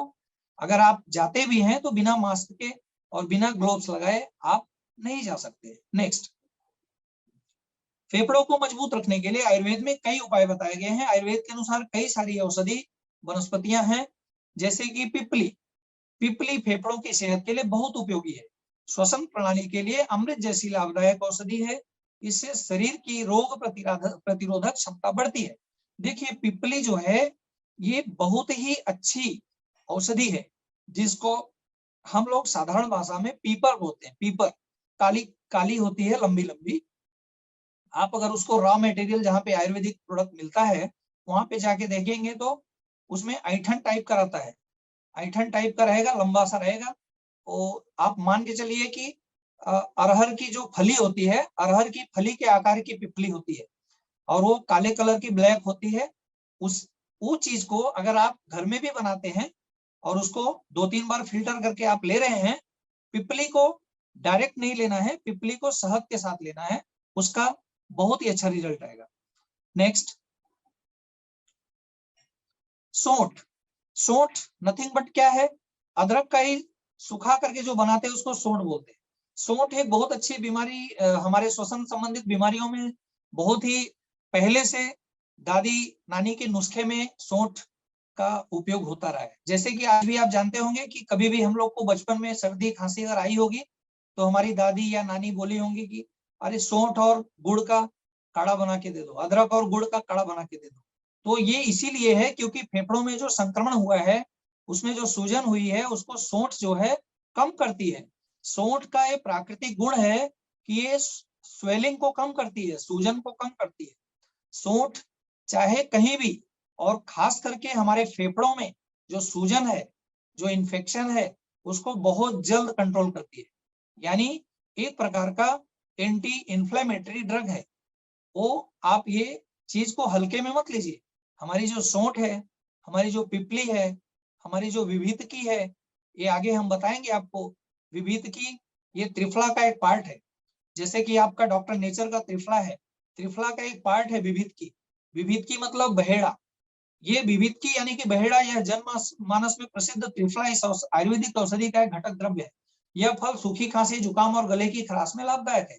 देखिए क्या होता है, विभीतकी हम लोग के लिए बहुत छोटी चीज है, लेकिन आज बाहर विदेशों में त्रिफला पाउडर का इतना ज्यादा मांग है, वहां पे इतना ज्यादा डिमांड है, जिसमें कि वो लोग ये समझते भी नहीं है कि विभीतकी क्या है, हरितकी क्या है और आमल की क्या है। चलो ठीक है, आंवला तो सब समझते हैं, आंवला तो देश विदेश में सब लोग समझते हैं कि क्या है, लेकिन विभीतकी और हरितकी जो है, इसको जो है बहुत कम लोग समझते हैं विदेशों में। हरितकी मतलब क्या, हरड़। विभीतकी मतलब बहेड़ा। ये हमारे इंडिया में बहुत लोग नहीं जानते कि हरड़ और बहेड़ा क्या है। बहुत सारे लोग जो अपने कल्चर में जो यहाँ पे दिल्ली में है, मुंबई में है, ये लोग को नहीं पता है, बच्चों को, आज के बच्चों को नहीं पता है कि ये हरितकी और विभीतकी या क्या है सब। तो ये सब चीजें जो है सुन के हंसते हैं। तो ये त्रिफला जो है ये एक बेस्ट फ्रूट है। ये हमारी पृथ्वी पे सबसे अच्छा फ्रूट है, जो जिसको हम बोलते हैं आंवला। आंवला 1 नंबर पे है, हमारे बागभट्ट जी के अनुसार आंवला 1 नंबर पे है, और हरितकी आपका 2 नंबर पे है, और बहेड़ा जो है वो 3 नंबर पे है। और जब हम इस चीज को 1, 2, 3 पे रखते हैं, और जब हम इसका चूर्ण बनाना चाहते हैं खुद से, तो इसका उल्टा करना है, 3, 2, 1। इसको सम मात्रा में यानी समान मात्रा में इसको नहीं बनाना है। अगर आप घर पे अगर इसका पाउडर बना रहे हैं तो इसको 3 भाग लेना है आपको आंवला, 2 भाग लेना है आपको हरितकी, और 1 भाग लेना है बहेड़ा।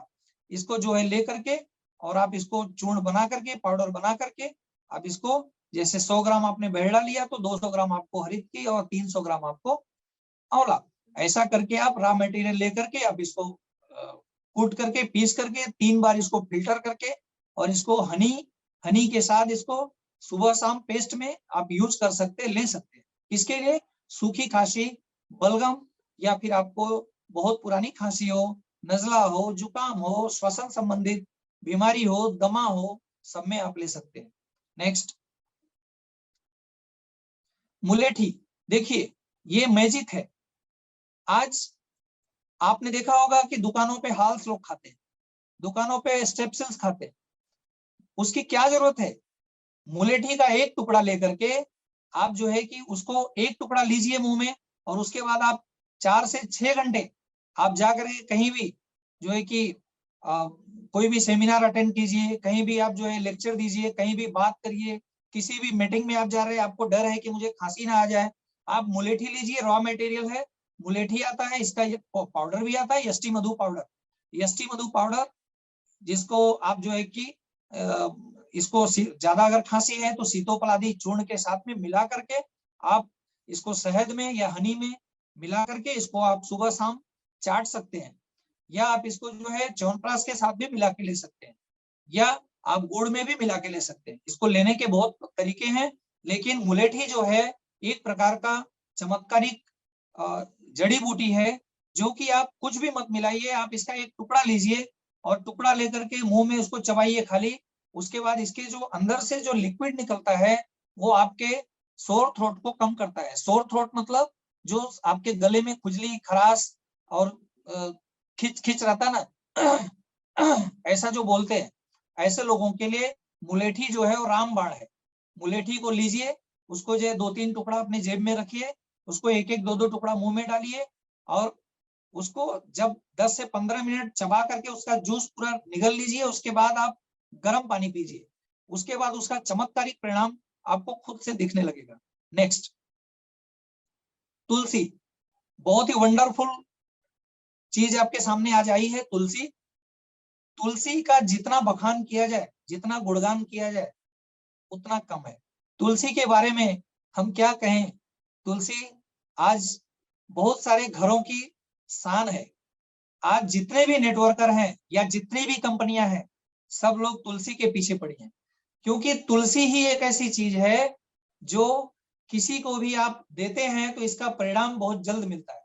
तुलसी से आप श्वसन संबंधित बीमारियों में तो चमत्कारी परिणाम है ही, साथ साथ आपको तुलसी से स्किन डिसीज में भी बहुत अच्छा रिजल्ट मिल रहा है। तुलसी से आपको वात रोग जैसे कि आपको आर्थराइटिस वगैरह में भी मिल रहा है। तुलसी से आपका डायबिटीज कंट्रोल हो रहा है। तुलसी से आपको जो है कि घुटने की बीमारियां जो मैंने आपको बताया ही, आपको ओबेसिटी में हो रहा है। तुलसी एक ऐसी बीमारी है जो फैट को कंट्रोल करने का काम कर रही है। तुलसी का जितना मैं बोलूं, जितना तारीफ करूं उतना कम है। तुलसी वैसे तो 5 प्रकार की तुलसी होती है, आप सब लोग जानते ही होंगे, क्योंकि आप लोग नेटवर्क कर रहे हैं और हमारी डॉक्टर नेचर से जुड़े हैं, तो आप सभी लोग को तुलसी के बारे में तो जानकारी है ही। चूंकि मैं बहुत ज्यादा डिटेल में इसके बारे में नहीं बताऊंगा, लेकिन इसमें एक यूजेनॉल नामक जो तत्व पाया जाता है, वो एंटीऑक्सीडेंट का काम करता है और श्वसन प्रणाली में सर्दी खांसी जैसी बीमारियों को रोकने में बहुत प्रभावी है। और तुलसी अपना हमारा जो इम्यूनिटी पावर है उसको भी डेवलप करता है। तो रोजाना तुलसी के पत्तों का सेवन करिए, जिससे रोग प्रतिकारक क्षमता बढ़ेगी, श्वसन संबंधित बीमारियों, फेफड़ों की कोई भी बीमारियों से बचा जा सकता है। तुलसी से आपका जो है कि आपकी जो नेत्र का ज्योति है, यानी जो आई साइट है, वो भी बढ़ता है। प्लस जो है आपके शरीर के अंदर आपके जो वॉर्म्स होते हैं, जो पेट में कीड़े होते हैं, वो भी मर जाते हैं तुलसी के पत्ते चबाने से। मैंने छोटे बच्चों को तुलसी का जो है पत्ता दिया था। मैंने बताया उनको कि तुलसी का पत्ता इसको चार दीजिए, और उसके साथ में अपना श्री तुलसी पीने को भी दिया था, आपका जो इसका है पंच तुलसी। और उससे जो है कि उनके कीड़े जो है कि जो 2-3 कीड़े थे और रात को गिर गए। मैंने उनको अंग्रेजी दवा कुछ भी नहीं दिया। तो ये तुलसी जो है हर चीजों में, अभी आज खुजली का पेशेंट आता है, खुजली के पेशेंट के लिए मैं तुलसी देता हूँ। तुलसी लीजिए और उसके साथ में एलोवेरा अपना क्रीम है डॉक्टर नेचर प्लस का, डॉक्टर नेचर का एलोवेरा क्रीम और तुलसी दोनों को पेस्ट बनाइए, मिलाइए, और मिला करके आप जो है कि जहां पे आपको अफेक्टेड एरिया है, जहां पे सोरायसिस है, जहां पे एक्जिमा है, वहां पे आप लगाइए और देखिए इसका चमत्कारिक परिणाम। आप खुद समझ जाएंगे कि क्या बताया डॉक्टर साहब ने।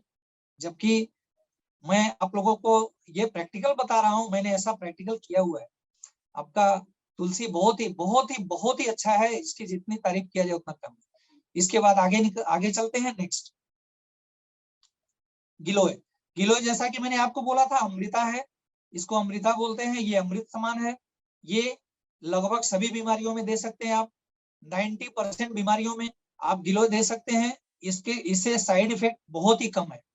गिलोय का साइड इफेक्ट रेयरली है, बल्कि इसके बहुत ही इफेक्ट है और चमत्कारिक परिणाम है। बहुत अच्छा परिणाम है इसका, और ज्यादा करके श्वसन संबंधित बीमारियों में ये अमृत है। उसके साथ साथ बुखार में भी बहुत जल्द बुखार कंट्रोल करता है। इसके साथ में महासुदर्शन चूर्ण, गिलोय, ये सब अगर देते हैं तो बुखार, और उसके साथ में टाइफाइड, उसके साथ में आपका जो है कि अस्थमेटिक जो बीमारियां हैं, ब्रोंकियल अस्थमा, ब्रोंकाइटिस, आपकी श्वास नली में सूजन, आपका प्लस इम्यूनिटी स्ट्रांग करता है। इसमें एंटीऑक्सीडेंट गुण है, इसमें प्रोटीन है, कैल्शियम है, फास्फोरस है, स्टार्च है, इसमें बहुत कुछ है। और ये वायरस का सबसे बड़ा दुश्मन है, यानी एंटीवायरल प्रॉपर्टी है इसके अंदर। एंटीवायरल, देखिए आपको मैं एक राज की बात बताता हूँ। आप किसी डॉक्टर के पास जाएंगे ना, आपको बहुत ज्यादा बुखार है, आपको सर्दी खांसी है, आपको बोलेगा कि ये आपको वायरल डिसीज है, आपको वायरल इन्फेक्शन है। लेकिन कोई भी डॉक्टर आपको ये नहीं बताता है कि कौन सा वायरस है, क्योंकि आज के डेट में आज तक साइंस भी नहीं पकड़ पाई है कि कौन से वायरस से ये हो रहा है।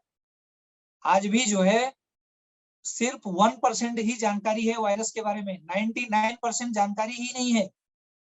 असंख्य वायरस ऐसे हैं जिनके बारे में हमें कोई जानकारी नहीं है। सिर्फ 1% वायरस के बारे में ही हमें पूर्ण जानकारी है। बाकी 99% वायरस के बारे में अभी तक रिसर्च चल रही है, और वो हजारों सालों से रिसर्च चल रही है और चली रही है। पता नहीं कब तक उसका खत्म होगा रिसर्च, कब तक उसका रिजल्ट आएगा। सिर्फ अभी आपने देखा होगा कोरोना के लिए कोविड वायरस जब आया तो सबने बोला कि ये इंजेक्शन उसमें प्रभावी है, वो इंजेक्शन प्रभावी है, ये गोली प्रभावी है, लेकिन लास्ट में क्या हुआ? सर वो सब तो कुछ भी नहीं है, उससे कुछ हो ही नहीं रहा। तो फिर क्या हुआ लास्ट में? वही हमने फिर च्यवनप्राश देना शुरू किया, हमने तुलसी देना शुरू किया, हमने गिलोय देना शुरू किया, हमने अपना जो है त्रिफला चूर्ण देना चालू किया। और यही लोग ये है गवर्नमेंट वाले लोग हमारा आयुष का पैथी निकाल करके उसको किट देना चालू कर दिया। वो आयुष किट के नाम से देना चालू कर दिए, जो कि हम लोग अपनी चीजों को जो हमारे रोजमर्रा की चीजों में है उसको हम लोग ध्यान ही नहीं देते हैं। और उसी चीज को हमारे योगी जी और हमारे मोदी जी दोनों जन मिल करके आज जो है वर्ल्ड लेवल पे उसका जो है प्रचार प्रसार कर दिए हैं। और आज मुझे बताने में खुशी हो रही है कि आज हमारे मोदी जी की वजह से आज WHO जैसी जो संस्था है, वर्ल्ड हेल्थ ऑर्गेनाइजेशन, जो कि हमारे आयुष डिपार्टमेंट को एक अलग से हमको सिस्टम में ला करके हमको अलग से एक मंत्रालय दे दिया। अभी हमको एक अलग मंत्रालय मिलने का मतलब आप समझ रहे हैं? हमारे आयुर्वेद का इतना जोरों से प्रचार प्रसार हो रहा है कि अभी तो सिर्फ 15% लोगों को ही आयुर्वेद के बारे में पता है। 85% लोगों को आयुर्वेद के बारे में पता ही नहीं है। जब 85% लोगों को आयुर्वेद के बारे में पता होगी, तब आप सोच के चलिए कि आप कहाँ होंगे। आज 15% लोग सिर्फ आयुर्वेद के बारे में जानते हैं, और बाकी जड़ी बूटी देने वाले तो बहुत हैं। आपको रोड पे बैठे रहेंगे कि सेक्स संबंधित बीमारियां चुटकी में दूर करूंगा, आपको जो है कि फलाना मर्दाना कमजोरी दूर कर दूंगा, आपका जो है कि वो स्टोन जो है, पथरी जो है तुरंत निकाल लूंगा, बिना ऑपरेशन के सर्दियां इलाज कर दूंगा। ये सब जो है छद्म वैद्य बोले जाते हैं। छद्म वैद्य मतलब ये लोग जो है डुप्लीकेट हैं, मतलब गांव में बोला जाता है कि ये लोग झोला छाप लोग हैं। इनसे बच के रहिए और इनसे कोई भी दवा ना लीजिए। ये हमारे जो है डॉक्टर नेचर प्लस के जितने भी लोग आज ये हमारा जो है कि सेशन अटेंड कर रहे हैं, ये सभी लोगों को मैं डॉक्टर बना दूंगा। और मैं ही क्या, मेरे साथ में जितने भी डॉक्टर पैनल पे जुड़े हुए लोग हैं, ये सब इसीलिए काम कर रहे हैं कि हमारे डॉक्टर नेचर प्लस में जो भी लोग जुड़े हुए हैं डॉक्टर नेचर के साथ, वो सभी लोगों को हम लोग जूनियर डॉक्टर तो बना ही देंगे, और उनको इतनी जानकारी दे देंगे कि कल कहीं भी जाएं, किसी भी सिस्टम के सामने अगर बात करेंगे तो वो जो है कि बिना झिझक किसी भी प्रोडक्ट के ऊपर या किसी भी डिजीज के ऊपर उनको इतनी जानकारी हम लोग दे देंगे कि वो बात कर सकते हैं। वो घबराएंगे नहीं, क्योंकि उनको इतनी जानकारी हम लोग देने वाले हैं। और ये चलता ही रहेगा। हमारा आज ही तिवारी सर से बात हुआ है कि हम ये जो टीचिंग का प्रोग्राम है या जो हम सिखा रहे हैं, आपको बता रहे हैं, जो सेशन दे रहे हैं, ये अनगिनत सालों तक, महीनों तक चालू ही रहेगा। आप लोगों को ऐसे ही हम सिखाते रहेंगे। नेक्स्ट, कंटकारी या भटकैया। भटकैया या कंटकारी एक ऐसा पौधा है जिसमें कांटे जैसे छोटे छोटे कांटे रहते हैं, और छोटा छोटा जो है इसका फल लगा रहता है, जिसमें पीला पीला कलर का धारी धारी धारी धारी रहता है। ये जो है हम लोग गांव में छोटे थे तभी जो है बहुत मिलता था, अभी तो देखने को नहीं मिलता है। लेकिन गांव में जब गर्मी के दिनों में ये पौधा बहुत तेज मिलता है। जैसे खेती जब कट जाती है तो सूखे में जब गर्मी पड़ती है तो भटकैया का पौधा अपने आप जमना चालू हो जाता है। इसकी खेती नहीं होती है, ये अपने आप पैदा हो जाता है। लेकिन अब चूंकि हमें इससे काम लेना है, इसको हमें औषधीय प्रयोग में लेना है, तो अब इसकी खेती भी हम कर रहे हैं। जैसे कि हमारे डॉक्टर नेचर में फार्मिंग, सेल्फ फार्मिंग है, तो वहां पे भी इसकी खेती होती है। और ये सब चीजें जो है कि बहुत ही ट्रिमेंडस है, बहुत ही चमत्कारिक है, जो कि हमारे सिस्टम में खुद से फार्मिंग हो रही है, और हम खुद से अपना प्रयोग कर रहे हैं, खुद से इसका रिसर्च कर रहे हैं। R&D की टीम है हमारी, जो पूरा रिसर्च करके ये सब चीजों को ऐसे, हम लोग ऐसे नहीं बोल रहे हैं, हम लोग जो भी बोल रहे हैं वो साइंटिफिक है। नेक्स्ट, भूमि आंवला, भूमि आंवला ये आंवला नहीं है, ये भूमि आंवला एक छोटा सा पौधा होता है, इसके पत्ते के नीचे छोटा सा फल लगता है जो देखने में आंवले जैसा दिखाई देता है, इसलिए इसे भूमि आंवला बोलते हैं। लेकिन ये जो है बहुत ही मतलब लीवर, जो अपने अंदर एक लीवर होता है ऑर्गन, लीवर सब लोग समझते ही हैं, उसके लिए बहुत ही फायदेमंद है। लीवर के साथ साथ इसका काम क्या है, शरीर के अंदर से जो टॉक्सिन्स है उसको ये बाहर करता है। तो फेफड़े के अंदर जो भी टॉक्सिन्स आई है वायु प्रदूषण के माध्यम से, उसको भी ये बाहर करता है। तो ये शरीर में, शरीर के अंदर जो जहरीले तत्व हैं उनको निकालने का काम करता है। नेक्स्ट, हल्दी। हल्दी को आप सब लोग जानते हो, ये हमारे रोजमर्रा के खाने पीने के इसमें यूज होता है। हल्दी, टर्मरिक, जो कि एंटीऑक्सीडेंट है, एंटी वायरल है, इसमें भरपूर मात्रा में एंटी इंफ्लेमेटरी गुण है। ये जो है आपको हर तरह के संक्रमण से बचाता है। सोने से पहले अगर दूध में हल्दी डाल के लेते हैं तो आपको खांसी से आपको जो है कि बचाएगा, खांसी आपको कम हो जाएगा। आपका जो है कि अगर श्वास नली में सूजन है तो वो दूर करेगा, क्योंकि इसमें एंटी इंफ्लेमेटरी गुण है। ये बहुत ज्यादा जो है कि इसको नहीं लेना है, इसको एक मात्रा में ही लेना है, क्योंकि बहुत ज्यादा लेने से फिर पेशाब का रंग एकदम पीला होने लगेगा। और इसके अलावा सुबह सुबह हल्दी का पानी के साथ सेवन करना है। अभी हमारे तिवारी जी बोल रहे थे कि हम करक्यूमिन का कोई एक प्रोडक्ट लॉन्च करने वाले हैं, तो करक्यूमिन में यही हल्दी रहेगा। तो आप उसको सुबह सुबह गर्म पानी से, आप गुनगुना गर्म पानी या ल्यूकवार्म वाटर से आप इसको ले सकते हैं, जो कि आपको बहुत ही हेल्पफुल होगा। नेक्स्ट, टमाटर, लाइकोपीन होता है इसमें, जो एंटीऑक्सीडेंट है, ये लंग्स को हेल्दी रखने में सहायक है। कई रिसर्च में बात सामने आ चुकी है कि जिन लोगों को अस्थमा की बीमारी थी वो टमाटर का सेवन नियमित कर रहे हैं, और रोगियों के लिए ये जो है कि रामबाण सिद्ध हुआ है। लेकिन इसका भी एक टमाटर है, तो टमाटर का ऐसा करना है कि उसको ठंडा, जैसे फ्रिज में रख के नहीं खाना है। उसको अगर फ्रिज में रख के खाते हैं तो फिर ये आपको तकलीफ देगा। तो ये आपको जो है फ्रिज में नहीं रखना है। आपको आगे जाकर के च्यवनप्राश में कई तरह की जड़ी बूटियां हैं, जैसे आपके पास है, डॉक्टर नेचर के पास च्यवनप्राश है, उसमें बहुत सारी जड़ी बूटियां हैं जो फेफड़ों को मजबूत बनाती हैं। च्यवनप्राश महत्वपूर्ण भूमिका निभाता है, वो पहले से सबको पता है कि च्यवनप्राश जो है श्वसन संबंधित बीमारियों के लिए भी अच्छा है, एंटीऑक्सीडेंट गुण है उसमें, और आपको सबसे अच्छा तो उसमें इम्यूनिटी पावर डेवलप होता है। आप बच्चों को भी दे सकते हैं, बूढ़ों को भी दे सकते हैं, किसी को भी दे सकते हैं। नेक्स्ट, नाक में शुद्ध देसी गाय का घी डालें। देखिए दादी नानी का नुस्खा यहाँ पे भी आ गया। जैसे कि नस्य हम लोग करते हैं, हमारे पंचकर्म में एक नस्य होता है, तो नस्य में षड्बिंदु तेल से नस्य करते हैं हम लोग। और शुद्ध देसी गाय का घी आजकल वैसे मिलता नहीं है। अगर शुद्ध देसी गाय का घी अगर मिले तो उससे बेस्ट कोई औषधि ही नहीं।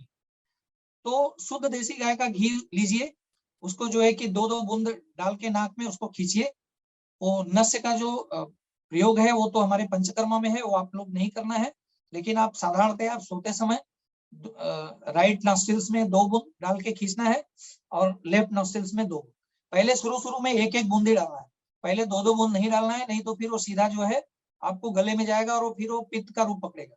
तो सीधा क्या करना है, 1 बूंद इधर 1 बूंद इधर डालना है, डाल करके उसको पहले शुरुआत में 1-1 बूंद, फिर उसके बाद जब आपको हैबिट हो जाएगा तो 2-2 बूंद। गुड़ का सेवन, गुड़ का सेवन प्रदूषण की वजह से सीओपीडी की समस्याएं बढ़ गई हैं, वो हम पहले से बता रहे हैं। गुड़ का सेवन आपको लाभकारी है, श्वसन संबंधित बीमारियों के लिए लाभकारी है। इसमें एनर्जेटिक गुड़ है, इसमें एंटीऑक्सीडेंट है, इसमें इम्यूनिटी पावर बढ़ता है।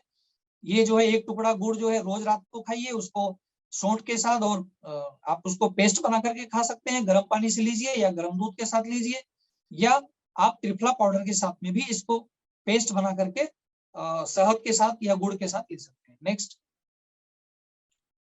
तुलसी अदरक की चाय, वो आप लोग सब लोग जानते हैं, उसमें मुझे बताना नहीं है। सीओपीडी के लक्षणों को कम करने के लिए तुलसी से तैयार चाय का सेवन कर सकते हैं, लेकिन ये साधारण चाय नहीं होगी, ये हमारे डॉक्टर नेचर की चाय होगी, जो कि रात को आपको एक बार लेना ही है।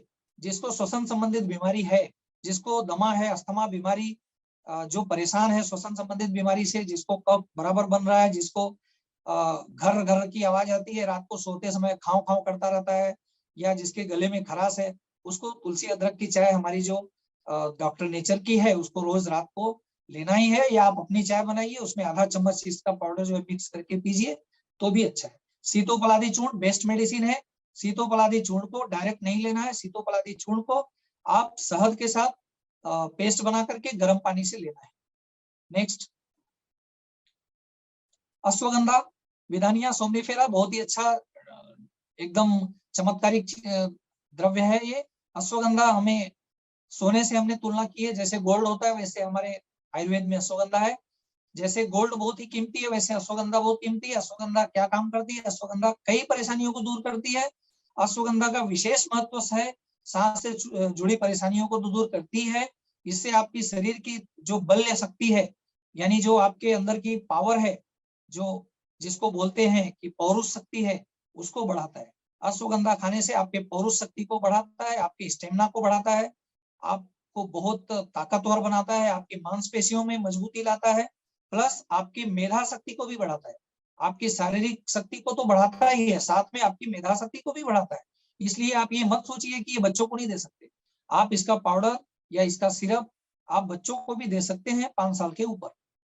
अभ्रक भस्म, देखिए भस्म और रस ये दो चीज ऐसा है, जैसे अभ्रक भस्म है, श्रवण भस्म है, सिल्वर रजत भस्म है, ये सब जो है ये साइंटिफिक है।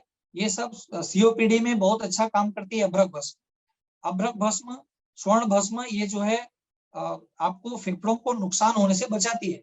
लेकिन ये सब ओरिजिनल आजकल मिलती बहुत कम है, इसलिए ओरिजिनल चीज ही आपको यूज करना है। ठीक है, नेक्स्ट, श्रिंग भस्म, फेफड़ों में जमा कफ और फेफड़ों को सुरक्षित रखने के लिए आप श्रिंग भस्म इस्तेमाल कर सकते हैं। देखिए मैंने आपको पहले बताया, श्रिंग भस्म हो गया, टंकण भस्म हो गया, ये सब जो है श्वसन संबंधित बीमारियों के लिए ही यूज होता है। अब ये सब चीजें आयुर्वेद में इसका इतना जम के प्रयोग होता है, इसका इस्तेमाल 3000 वर्षों से हो रहा है। बल्कि मैं तो ये बोलूंगा कि 3000 वर्षों से भी ज्यादा वर्षों से हो रहा है। लेकिन हमारी जो पद्धति है, जो आयुर्वेदिक पद्धति है, वो 3 से 5000 के बीच में ही सामने आई है, जो कि साइंटिफिक रूप से आई है। इसके पहले हम लोग जो भी मिलता था, हमारे जो आदि मानव थे, वो जो है जो भी मिलता था वो पत्ते खा पी लेते थे, लेकिन उनको साइंटिफिक वैज्ञानिक रूप से यूज करने नहीं आता था। वैज्ञानिक रूप से जो यूज हो रहा है वो 5000 से वर्षों से आयुर्वेद का हम लोग प्रयोग कर रहे हैं। नेक्स्ट, गर्म तिल तेल का कुल्ला करें। तिल तेल का कुल्ला कर सकते हैं सुबह शाम। सुबह सुबह खाली पेट तिल के तेल का कुल्ला करें। इसके लिए आप 1 से 2 चम्मच गर्म तिल लें, 2-3 मिनट तक उसका कुल्ला करें, टूथब्रश करें। उसके बाद जो है आप त्रिफला काढ़ा का माउथ वॉश कर सकते हैं। गार्गल करना है तो त्रिफला काढ़ा लीजिए, हल्का गर्म पानी लीजिए, उसमें मिला करके इसको 3 से 4 बार जो है 15 से 20 मिनट तक इसको गार्गल करिए। फिर उसको 1 लीटर पानी में, अगर आपको बनाना है त्रिफला पाउडर का खुद से माउथ वॉश, 1 लीटर पानी में 100 ग्राम त्रिफला पाउडर को उबालिए। जब ये आधा बचता है तो उसको छान लीजिए। उसके बाद उसी से आप सुबह सुबह कुल्ला करिए। कम से कम 2 बार तो करना ही है, मॉर्निंग में और इवनिंग में, अगर आपको ज्यादा तकलीफ है तो। अगर आप रेगुलर यूज करना चाहते हैं तो सिर्फ 1 बार। नेक्स्ट, नस्य तेल या षडबिंदु तेल का इस्तेमाल। देखिए ये पंचकर्मा का रूप है। नस्य जो होता है पंचकर्मा के प्रारूप में है। इसको आपको नहीं करना है। आप जो है कि सिर्फ आप स्टीम थेरेपी कर सकते हैं। स्टीम थेरेपी में पानी के भाप को सांस द्वारा अंदर खींचा जाता है। इसमें आप अपना तुलसी है, तुलसी को 1 लीटर पानी गर्म करिए। 1 लीटर पानी गर्म करके उसमें यूकेलिप्टस एक आता है जिसको गांव में लिप्टस बोलते हैं, उसके 5 से 6 पत्ते डाल दीजिए। और उसमें हमारी जो तुलसी है डॉक्टर नेचर की, उसको 6 से 8 बूंद डाल दीजिए। और उसका जो भाप है उसको आप भाप टॉवेल ओढ़ करके उसका भाप लीजिए। इससे आपको श्वसन संबंधित बीमारियों में ठीक होने में मदद मिलेगी। और लगभग फेफड़े संबंधित जितनी भी बीमारियां हैं उससे टॉक्सिन्स भी जो है वो बाहर आ जाएंगे। क्यों? क्योंकि जो यूकेलिप्टस का जो गुण है और हमारी जो तुलसी है उसका जो गुण है, वो दोनों मिल करके आपके फेफड़े के अंदर जो टॉक्सिन्स हैं उसको बाहर खींच लेंगी और वो बाहर निकल जाएगी। आपको खांसी के थ्रू निकल जाएगी और उसके बाद जो है कि आप अपने आप को बहुत हल्का महसूस करेंगे। नेक्स्ट, फाल्टी फूड खाने से बचें। देखिए ये अपथ्य सेवन जो है, अपथ्य सेवन नहीं करना है। अपथ्य मतलब परहेज जो करना है और नहीं करना है, वो मैं आपको पहले बताया था। अब ये परहेज है। अब तो बात हो रही थी कि दवा क्या करना है, और अब है परहेज क्या नहीं खाना चाहिए। सर्दियों में फाल्टी फूड जैसे कि फ्रूट के साथ डेयरी प्रोडक्ट, नॉन वेज को खाने से बचे। कभी भी फल के साथ डेयरी प्रोडक्ट मत लीजिए। फल मतलब इन द सेंस जैसे आप खट्टा फल हो गया, जैसे अंगूर हो गया, संतरा हो गया, आपका नाशपाती हो गया, आपका जो भी खट्टा फल है उसको आप कभी भी डेयरी प्रोडक्ट के साथ में, दूध के साथ में मत लीजिए, दही के साथ में मत लीजिए, क्योंकि दोनों का विरुद्ध गुण है और दोनों जाकर के फिर वापस से आपस में ये प्रकोप करते हैं, फिर कफ और वात बढ़ाएंगे।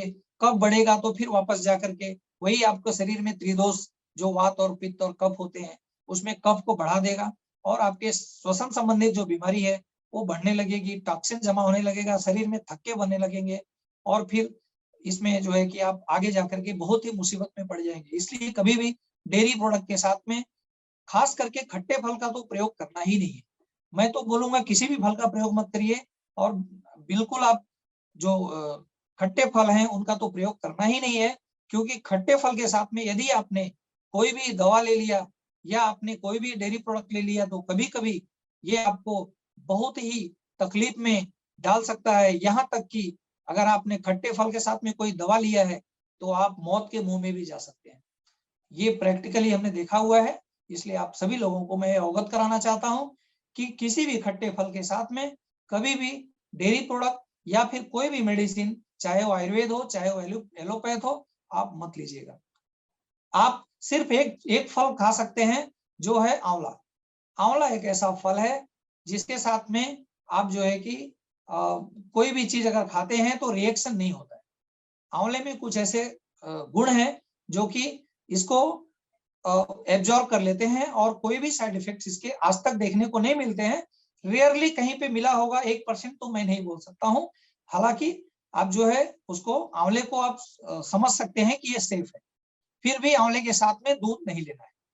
आंवले के साथ में आप गर्म पानी लीजिए, वो आपको सबसे ज्यादा जो है कि सुटेबल है। आगे नेक्स्ट, डॉक्टर नेचर का इम्यून प्लस जूस लीजिए। इम्यून प्लस में गिलोय है, टर्मरिक है, नीम है, मोरिंगा है, अश्वगंधा है, नूनी है, जिंजर है। देखिए गिलोय एक बार फिर से आपके सामने है। गिलोय मतलब अमृता, टर्मरिक मतलब हल्दी, नीम आप जानते ही हैं, मोरिंगा मतलब आपका सहजन, अश्वगंधा आप समझ ही रहे हैं, बहुत अच्छा चमत्कारिक जो है कि वो आपको मालूम ही है उसके बारे में, अश्वगंधा के बारे में बता ही दिया है। नोनी, जिंजर मतलब अदरक। आप देखिए ये सब जो चीजें हैं ना, एंटी बैक्टीरियल और एंटीवायरल दोनों का काम करती हैं, आपकी इम्यूनिटी को डेवलप करती है। आपके एंटीऑक्सीडेंट, आपने सुना होगा कि ये सब चीजों में एंटीऑक्सीडेंट, देखिए क्या होता है, ब्लड के अंदर एक ऑक्सीडेशन होता है। ब्लड के अंदर ऑक्सीडेशन होता है, एक साधारण भाषा में आपको समझाता हूँ कि हमारी जो कोशिकाएं हैं ना, ये लाखों की संख्या में रोज टूटती हैं और बनती है। तो ये जो ऑक्सीडेशन क्रिया, इसी को बोला जाता है। एंटीऑक्सीडेंट जो ड्रग्स हैं या जो ये हम आपके सामने आज रखे हैं, ये एंटीऑक्सीडेंट जो चीजें हैं ये कोशिकाओं को बनने में सहायक होती है। यानी जो अच्छी कोशिकाएं हैं उसको बनने में एंटीऑक्सीडेंट का बहुत अच्छा रोल है। तो एंटीऑक्सीडेंट आपको लेना है, एंटीवायरल और एंटीबैक्टीरियल इसका गुण है ही। आप इसको अस्थमा में, कोल्ड में, कफ में डेली रूटीन यूज में ले सकते हैं। यदि आप जो है कि बीमारी में ले रहे हैं तो वो तो वेल एंड गुड, और आप अगर अपने को स्वस्थ रखने के लिए ले रहे हैं, जैसे कि हमारे आयुर्वेद का सिद्धांत है, स्वस्थस्य स्वास्थ्य रक्षणम। स्वस्थस्य स्वास्थ्य रक्षणम मतलब हम हमारे स्वास्थ्य को कैसे रक्षा करना है, यानी अपने हेल्थ को कैसे मेंटेन करना है, उसके लिए भी हम ये मेडिसिन ले सकते हैं, जो कि हमें इसकी जानकारी है। जो 85% लोगों को इसकी जरूरत है। 15% लोग मतलब जो मतलब जिनको बिना डॉक्टर के नहीं ट्रीटमेंट लेना है, उनको नहीं देना है। बाकी 85% लोग ऐसे हैं जिनको हमको डॉक्टर नेचर का इम्यून प्लस सबको देना है। और जिसको नहीं भी लेना है, वो आप इसका सिर्फ जो एक प्रोडक्ट है, जैसे आप मान लीजिए इसका सिर्फ तुलसी दे रहे हैं, या इसका जो है कि आप जो इम्यून प्लस सिरप दे रहे हैं, ये सिर्फ दो ही प्रोडक्ट दे रहे हैं, तो भी आपको श्वसन रोगों के लिए साथ में जो है वासा का कफ सिरप जो है चमत्कारिक सिरप है, आप इसको दीजिए। देखिए 3 प्रोडक्ट से कितना चमत्कारिक परिणाम आता है। वासा अमृत, इम्यून प्लस और आपका तुलसी। नेक्स्ट, इम्यून प्लस ड्रॉप्स, जो सिरप नहीं पी सकते हैं उनके लिए ड्रॉप्स है। आप इसको पानी में डाल के ले सकते हैं। जैसे कि बताया आपको, गुनगुना गर्म पानी, 1 गिलास पानी में 4 से 6 बूंद इसको डालिए और सुबह और शाम दोनों टाइम आप इसको ले सकते हैं। नेक्स्ट, वासा अमृत सिरप, जैसे आपको बताया, 5 साल के ऊपर 2-2 चम्मच लेना है 3 टाइम, 5 साल के नीचे 1-1 चम्मच 2 टाइम, सुबह शाम। 2 साल के नीचे के बच्चों को नहीं देना है। नेक्स्ट, पंच तुलसी ड्राफ्ट। पंच तुलसी ड्राफ्ट जो मैं आपको अभी बता रहा था कि 5 प्रकार की तुलसी होती है, वो यही है। इसमें राम तुलसी, श्याम तुलसी, वन तुलसी, लेमन तुलसी, व्हाइट तुलसी, ये 5 प्रकार की तुलसी है, जिनका अलग अलग इनका नेचर है, इनका अलग अलग जो है क्वालिटी है, जो आपको अलग अलग तरह से आपके शरीर को सुरक्षा प्रदान करती हैं। जो फीवर में, फ्लू में, स्वाइन फ्लू में, डेंगू में, कोल्ड में, कफ में, मलेरिया में, प्लेग में, ज्वाइंट पेन में, ओबेसिटी में, फैटी लीवर में, स्टमक वॉर्म्स में, हेपेटाइटिस में, डायरिया में, डिसेंट्री में, स्किन डिसीज में, इन्फ्लेमेशन में, हर जगह इसका काम है। आपको मैंने क्या बोला था कि हमारी जो तुलसी है उसका जितना बखान करूं उतना कम है। मैं सिर्फ तुलसी के बारे में 2 घंटे का सेमिनार ले सकता हूँ, इतना तुलसी के बारे में मुझे बताने का मादा है। और मैं तुलसी के बारे में कभी एक दिन मैं जरूर सेमिनार अटेंड करूंगा और आपको इसके बारे में डिटेल बताऊंगा, एक एक चीज बताऊंगा इसके बारे में कि ये क्या क्या करती है जाकर। नेक्स्ट, तो थैंक यू। आज का जो हमारा जो सेशन हुआ, काफी देर हो गई, पहला सेशन था, शायद आप लोग बोर हो गए होंगे मुझसे। मैं आप सभी लोगों से एक बार फिर से, अगर मेरे द्वारा किसी को कोई बात अगर समझ में नहीं आई है तो मुझे 4 बजे से लेके 6 बजे तक मेरे नंबर पे कभी भी कॉल कर सकता है, क्योंकि वो मेरा जो टाइम है वो फ्री टाइम है। आप उस टाइम पे कॉल करेंगे तो मैं आपको बताने की पूरी कोशिश करूंगा, और मेरे पास जो भी नॉलेज है वो आप तक हमारे डॉक्टर नेचर के माध्यम से पहुंचाने का प्रयास करूंगा। और मैं आखिर में आप सभी लोगों से विदा लेने से पहले एक बार हम हमारे मेंटर, हमारे गुरु डॉक्टर तारा प्रकाश तिवारी जी को इनवाइट करना चाहता हूं कि वो भी आए और कुछ आज के सेशन के बारे में, स्पेशली श्वसन संबंधित बीमारियों के बारे में जो हमने बताया है उसके बारे में अगर कुछ रह गया है या कुछ उनको और बोलना है तो कृपा करके आप थोड़ा सा और कुछ बता दीजिए हमारे दर्शकों को, हमारे श्रोताओं को। हम आपसे विदा लेते हैं क्योंकि हमारा ओपीडी का टाइम हो गया है। आप सभी से अगली मुलाकात तक के लिए नमस्ते नेचर। आप सभी लोगों का दिल से धन्यवाद। जी, thank you sir, thank you doctor साहब, thank you so much. And आज का सेशन बहुत ही अच्छा रहा और मुझे जितना उम्मीद था उससे कहीं ज्यादा बेहतर और लाभ मिला होगा हमारे डॉक्टर नेचर परिवार के सभी सदस्यों को। सब लोगों को इंतजार था इस सेशन का और बहुत ही अच्छे से, बड़ी साधारण सी भाषा में एक आम इंसान को समझ में आए वैसा आयुर्वेद का जो आपका ज्ञान है, लेकिन उसको सरल शब्दों में आपने जो लोगों को समझाया है, ये लोगों के लिए बहुत ही यूजफुल रहा होगा। और आपके बिजी शेड्यूल में मैं समझ सकता हूँ, शाम का टाइम आपका डेली ओपीडी का रहता है, बहुत सारे पेशेंट्स आपके रहते हैं, फिर भी आपने समय निकाला, इसके लिए बहुत बहुत धन्यवाद। और मैं डॉक्टर नेचर परिवार के सभी लोगों को भी धन्यवाद देना चाहता हूँ कि आप जिस जोश के साथ में आप लगातार ये इवेंट अटेंड कर रहे हैं, जो 5 दिवसीय हमारा सूत्र कार्यक्रम है, उसमें आपने जो बढ़ चढ़ के हिस्सा लिया है, वो सब आप धन्यवाद के पात्र हैं। और हमारा जो ये नॉलेज है और ये जो चीजें हम लोग कर रहे हैं वो हमारे बिजनेस के लिए काफी महत्वपूर्ण है, और लोगों की सेहत में हम लोग जो डिफरेंस लाना चाहते हैं, हमारा जो कमिटमेंट है सोसाइटी को बेटर करने का, वो आप सब लोगों के सहयोग से पूरा हो सकता है। तो मैं धन्यवाद देना चाहूंगा डॉक्टर धर्मेंद्र को फिर से, और आपका एक और सेशन जल्दी ही हम लोग उम्मीद करते हैं कि फिर से हम लोगों को मिल पाएगा इस तरीके से। और डॉक्टर धर्मेंद्र का नंबर भी मैं आपके साथ शेयर कर दूंगा। डॉक्टर साहब हमारे कंसल्टेशन पैनल में भी अब शामिल हो गए हैं, तो धीरे धीरे आपको उनसे भी सेवाएं आपको प्राप्त होगी, और स्पेशली महाराष्ट्र रीजन के लिए उनसे काफी कुछ सपोर्ट आपको मिल पाएगा। बाकी तो ऑल ओवर इंडिया के कंसल्टेशन प्रोग्राम में भी वो साथ में रहेंगे। So thank you so much, आप सभी का बहुत बहुत धन्यवाद। और हम लोग फिर कल मिलते हैं, कल का बहुत अच्छा सेशन होने वाला है। आप सब लोगों की जो लगातार जिनसे आप एडवाइस लेते रहते हैं, डॉक्टर रीटा, वो आपके साथ रहेंगी कल, और उसका लिंक आपको मिल ही जाएगा। तो उनसे आप जो है सेशन अटेंड करिए, उनसे नॉलेज लीजिए। हम लोग फिर आगे मिलते हैं, और कुछ क्वेश्चंस वगैरह रहेंगे आपके तो आप डायरेक्टली हमारे हेल्पलाइन नंबर जैसा कि आप सब लोगों के पास है वहां से आप पूछ सकते हैं, और डॉक्टर रीटा से भी कल आप डिस्कस कर सकते हैं, क्योंकि आज का सेशन ऑलरेडी काफी लेट हो गया, काफी लोगों तक लंबा समय आप लोगों ने दिया। तो thank you so much, good night, और कल फिर से हम लोग मिलते हैं। Thank you.